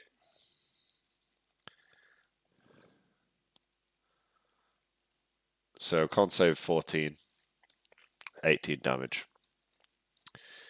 He passes. Yeah, so she takes 9 of thunder. When I come with the thunder. And I guess I will retreat a bit. Okay. After you? Oh, actually, can I... Would it be an action to jump down, or is that just my movement and I make a save? No, that it's just a movement and then a acrobatics check. Okay, I'll jump down to where Sam is. Or athletics check. I will take a acrobatics check because you said that. Yeah, I moved down to where Sam is. I'll do a nice flip, and it's a and it's a crit, so I will do a very stylish. Boom! Flip. Superhero landing. Yeah, superhero landing. Make a crit. No damage. Okay, so that would be Sam. Okay. How far away do I need to move from the cliff to be able to see her on top? It's going to be pretty much double the distance of the height of. You could see her if you move to the water's edge, not before. But I think what you need to do is coax her onto the beach. Yeah. By the looks of the archers, they might very well be breaking. Yeah. Okay, right. So how far up is it from my spirit weapon? 50 feet. 50 feet. So this is all but fucking useless this turn. I'm gonna leave that there. Yeah, bring it up anyway. No, because I don't have to chase her when she jumps down. Okay. Right. Anything we can do to the fucking Pasha? You could guiding bolt you could still hit her, I think. No, I need to be able to see her. It just says a creature of your choice within range. Doesn't say you need to be able to see him, or is that? It's a spell attack though. It's a ranged spell attack, and ranged spell attacks I assume you need to be able to see them. Yeah, I would say so. Because it's a ranged attack, a ranged spell attack is going to fall under the same rules, I assume, as a ranged attack. Fair. Do I need to jump down this, or is it only 10 foot? No, that's a free movement, so yeah. Yeah, right, 5, 10, 25. Yeah, so it works. Yeah. I don't know. Jed's Jed's range spells say Chromatic Orb, creature you can see within range, and Phantasmal Force is a creature that you can see within range. Fireball, a point you a point you choose probably within range. It didn't say you have to see. No, I'm going to rule that you have to be able to see it. Now, makes sense. Sam, that rule could be overturned if, say, you had a scrying mirror or something. You know, there was other ways to cast the magic through Yeah, other not right now. devices or There other isn't. means, but let's Well, just just skip it for now. It's a long enough Yeah, combat. yeah. Can I see it from there? I'm going to say yes. Okay, in which case I'm going to cast Guiding Bolt. Nice. It looks like you've got some sort of Raiden hat on there. Yeah, it's pretty cool. Go for it. Okay. Come on, Daddy. 20. Miss. Then Oof. I am gonna do nothing. Cool. So that would be her turn. Oh fuck. Okay. She's going to attack and kill both of those guys. I'll roll just in case she has a horrific roll. She does. 2 plus 15 is 17. No, that's going to hit him. And he dies. They're like, she's a monster. At this, the rest of the archers flee. Bastards. The Pasha's screaming. Raman casts Bless on himself and the Pasha. The Pasha attacks with his rapier. Why is he up there? It hits. Jesus, Amazing. is it a rapier a 19 crit? Or did they get rid of that in 5th ed? No, it's a finesse weapon, so you can use your dex rather than your strength. But 19 crit is like a specific feature for a certain fighter class. So no, basically it's not a crit on a 19 unless he's a champion fighter. Older edition, yeah. Okay, it hits. The weapon is magical. It's doing a d6 plus 3. Sorry, a d6 plus 3 plus 1. So it's doing it's doing 8 points of damage to her, taking her down to a still horrifically large number. And then he is going to understand the situation because he's not a dumb man. And he's going to 1, 2, 3, yeet. 4. Wait, it's not. He's going to make. It's not his turn. It's hers. Fuck. Yeah, she just attacked those two dudes. Sorry, I was getting mixed up. In that case, she's attacking him. Neat. Hits. Her claw attack is fucking brutal.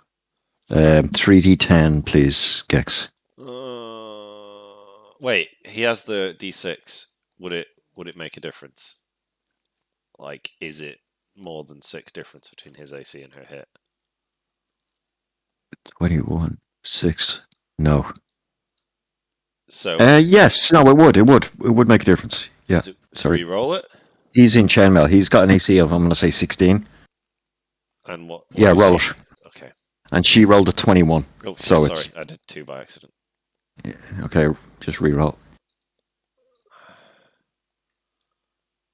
Okay, he reduces it by 3. No, that's still going to hit. Fuck. Okay. So that puts his AC to say 18, and she's rolling. Yeah, no, that's still going to hit. So 3d10 damage is 16. He takes it, and yeah, he takes it. He's still alive, but his gash across his chainmail just rips him apart, cuts open his belly. Oof. Okay, Jed. Yeah, cool. Right.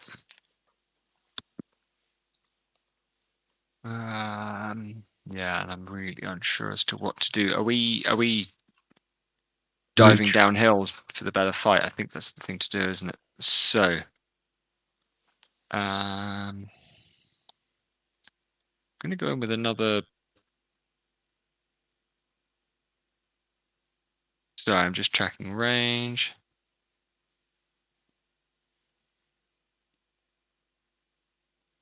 If I'm there, I've got my 60-foot range. Oh, I've got a 90-foot range on my chromatic orb anyway, so that's fine. And remind me what the height of this cliff is? 50 feet. 50 feet, so if I jump off that, I'm likely to get hurt. Yeah. You're likely to fuck yourself up, yeah. Yeah, cool. Okay. Climbing down is an easy option, though. Yeah, so I'm going to let off another acidic chromatic orb. Go for it. 3rd level 1 this time. So it's just a +8 on the roll. I mean, just a +8 on the roll. Yeah, it's a +8 on the roll. It misses. Yeah, it's going to miss. Okay, cool. And then I'm going to try and climb down here. Okay. Give You us. need me to roll anything? Yep. No, because you're not going to. Not at the moment. Okay. Because that was your action. Yeah. So you can climb this slowly at half your movement rate with no check. Yeah. And you can climb it for your, say, full movement with a check. Yeah. You're kind of 15 feet down. That'll use with the extra squares at the top. That'll get me. Yeah. Okay. Sure. Yeah. Yeah, I can get halfway then on my turn, and I don't want to make a check. Okay. Or do Who's I? after? Yeah, Well, you're not go making it now anyway because it's an action. Yeah. It's Vic. So who's after? Vic, and then the boys. Vic and the boys.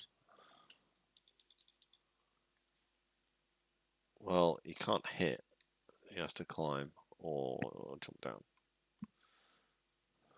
Yeah, and he's also probably muted still. Yeah. So climbing, if you make a strength check to climb, that will involve putting away your shield and weapon. Well, I don't have a shield out anyway. Oh yeah, sorry, you're using the halberd. So it'll involve slinging the halberd, and then you make a strength check or your athletics check to climb. And if you pass that, which would be fairly easy looking at the surface, you'll be able to climb for your full movement speed. But do I really want to climb up a fucking cliff face if everyone else is running away down the bottom?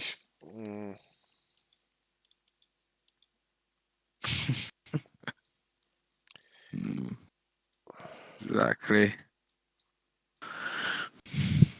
We need to draw her out so we can all fuck her Yeah. up, I think.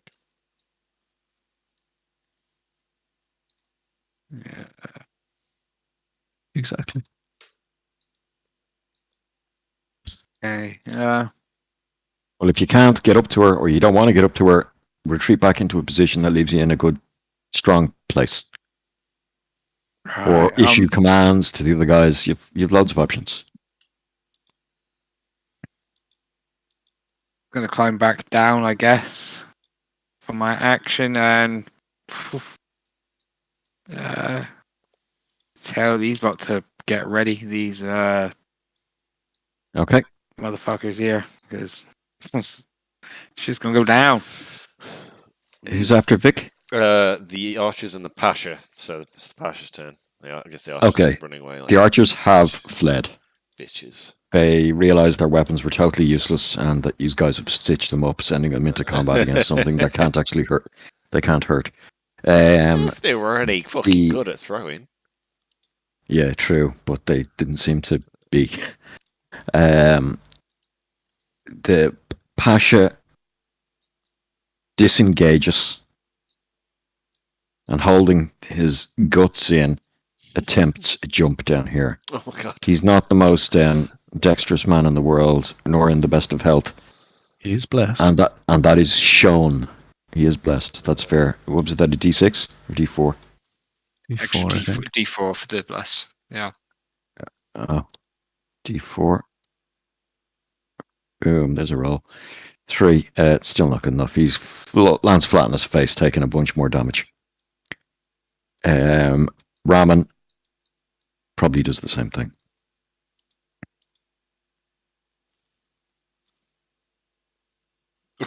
Again, he does both sides of Rudy. Rudy is just boom, boom. Yeah. So, he was also blessed. Yeah, but he rolled a 1. That's not going to do jack. So Raman and the Pasha hit the deck badly. The Pasha's definitely broken something. He's been severely injured anyway. He is very much the worst for wear. Raman has just hurt his legs and ankles, but he's still mobile. That's their go. Okay, that is back to me.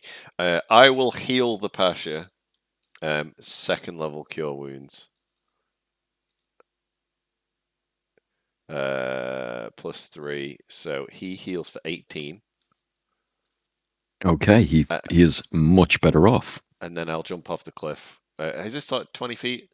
No, 10 foot. Okay, so I can just jump off that. Yes, there's no movement penalty for that, so you can still have your full movement. Okay, so I'll move 15 feet. That's me.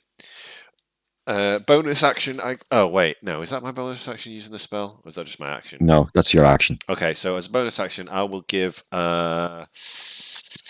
Sorry, after Jurgen, these guys were meant to go. They didn't. Oh yeah. Sorry. Yeah. Basically, what they're doing is spreading out. Unfortunately, backs against the shore, but they're spreading out in a kind of a defensive kind of posture in order to waylay Zabich. In their turn, like I said before, although I'll do it. I'll roll after you finish your bonus action. They're going to lob a load of fucking vials up at her. Sorry, Rudy, you finish your go. My bonus action was I'll just give a bardic inspiration dice to Jurgen. Yeah, Jurgen. So he's got a D6. Okay, cool. Whatever. That's me. So I got 1, 2, 3. I got 10 guys down here. We've got 6 dice, 3 dice, and 1 dice. Here we go. Again, they're looking for 22s. And these aren't shit, but they're 19. shit rolls. Can you move the white hand? I can't see the dice. Sorry, that's a 19. So we got 2 hits there. Okay. So what's it? We got 2d8, was it, Sam? 2d6. 2d6. Ignore this. Sorry. So we roll 4d6, please. Okay. 6. What? Oh my god.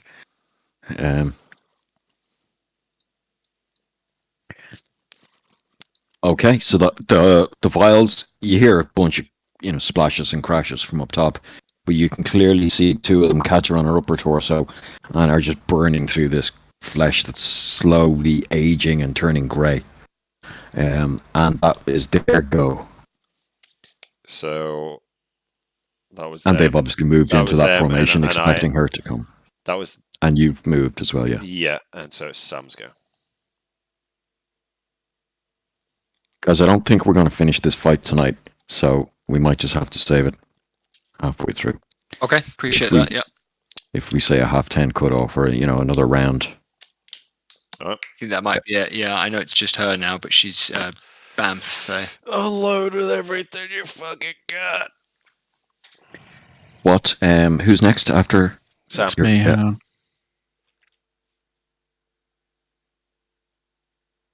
So I'm just reading something. No, that's no good. Where the fuck was it?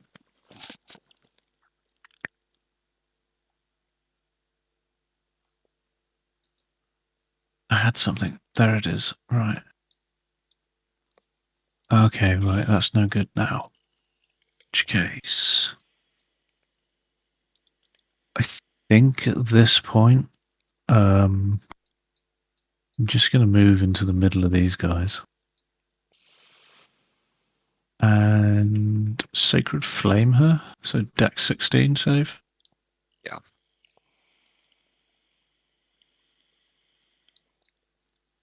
Oh, I was looking away from the screen. Did that dice even roll? Well, it rolled a 14, so yeah, she saves. After that. Radiant. Okay. And I will just set the spirit weapon here with my bonus. That's my turn. So after Sam is her. Okay. She is going to 5, 10, 15, 20, 25, 30, 35, 40. She is going to leap out from the cliff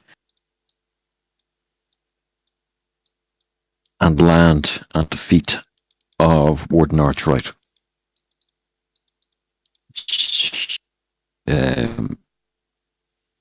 She is going to make a grab attack on the Warden. So this is a strength off. She's rolling at 16. Use my athletics. 20. Okay, so she reaches grabs your shoulder and one of your arms, and she's going in to bite you, but you just manage to Shield loose bash her her off. grip. Yeah, exactly. And that is her action. Excellent. Do you want to leave it there? So who's next? Sorry, where are we in the top of the round? Yeah, top of the Jed's round. next. Yeah. Okay. Who's after Jed? Like, how many people are left in the round? Jed, then it's Vic and the Mercs. Okay, we'll do that. So we We'll can do get that. a Yeah. volley of holy water in. Yeah, let's do that. Okay, so Yeah. Jed. I Kind of can what I've hit been her waiting with for. I can hit her with a 90-foot range spell from here, right? Yeah, easy. Can't see where you are anymore. He's Yeah. I'm over over here. It's Oh, you were behind this stupid Yes. thing. Yeah, Yeah. easily. Okay. 3, 4, Easily. Yeah. Yeah, easy. Yes, yeah. you can. So I'm going to go with the chromatic orb again, doing acid. So cast, then roll the attack. +8 It's hits. So I've rolled that at second level, so that's 4d8 of acid.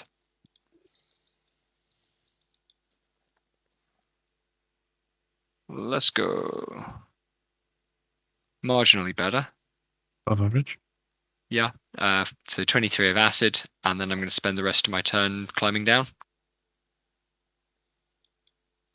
done. Right, Vic. So I'm down at ground level.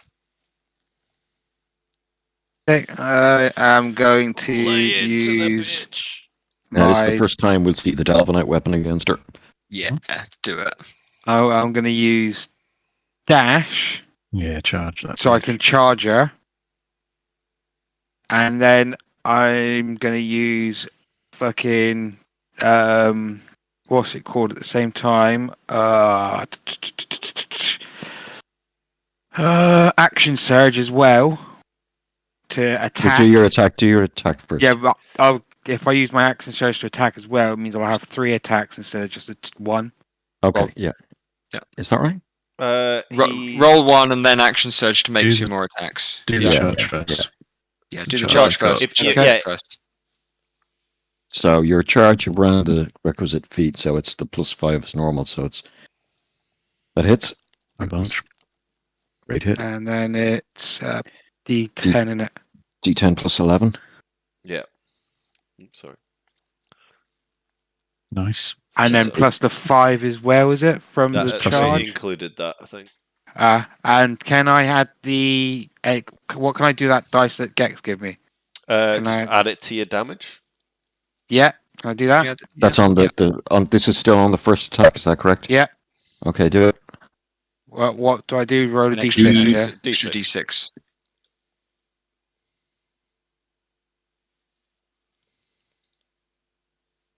D6. Okay. D4. That's a 4. So what's 22 that? total. Yeah, no, I've sorted it out at this end. So yeah, now, So now you action surge, and now you And do then you your get 2 2 basic attacks. Okay. Then yeah, action surge. And the first attack, I'm going to... Only decide after you hit. Okay. So...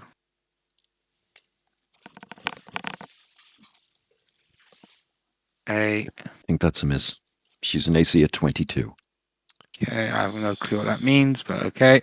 It means you need 22 to hit her. Okay. So yeah, you got a +7. so Armor it's like AC is armor class. Yes, it's like 15. That's +7.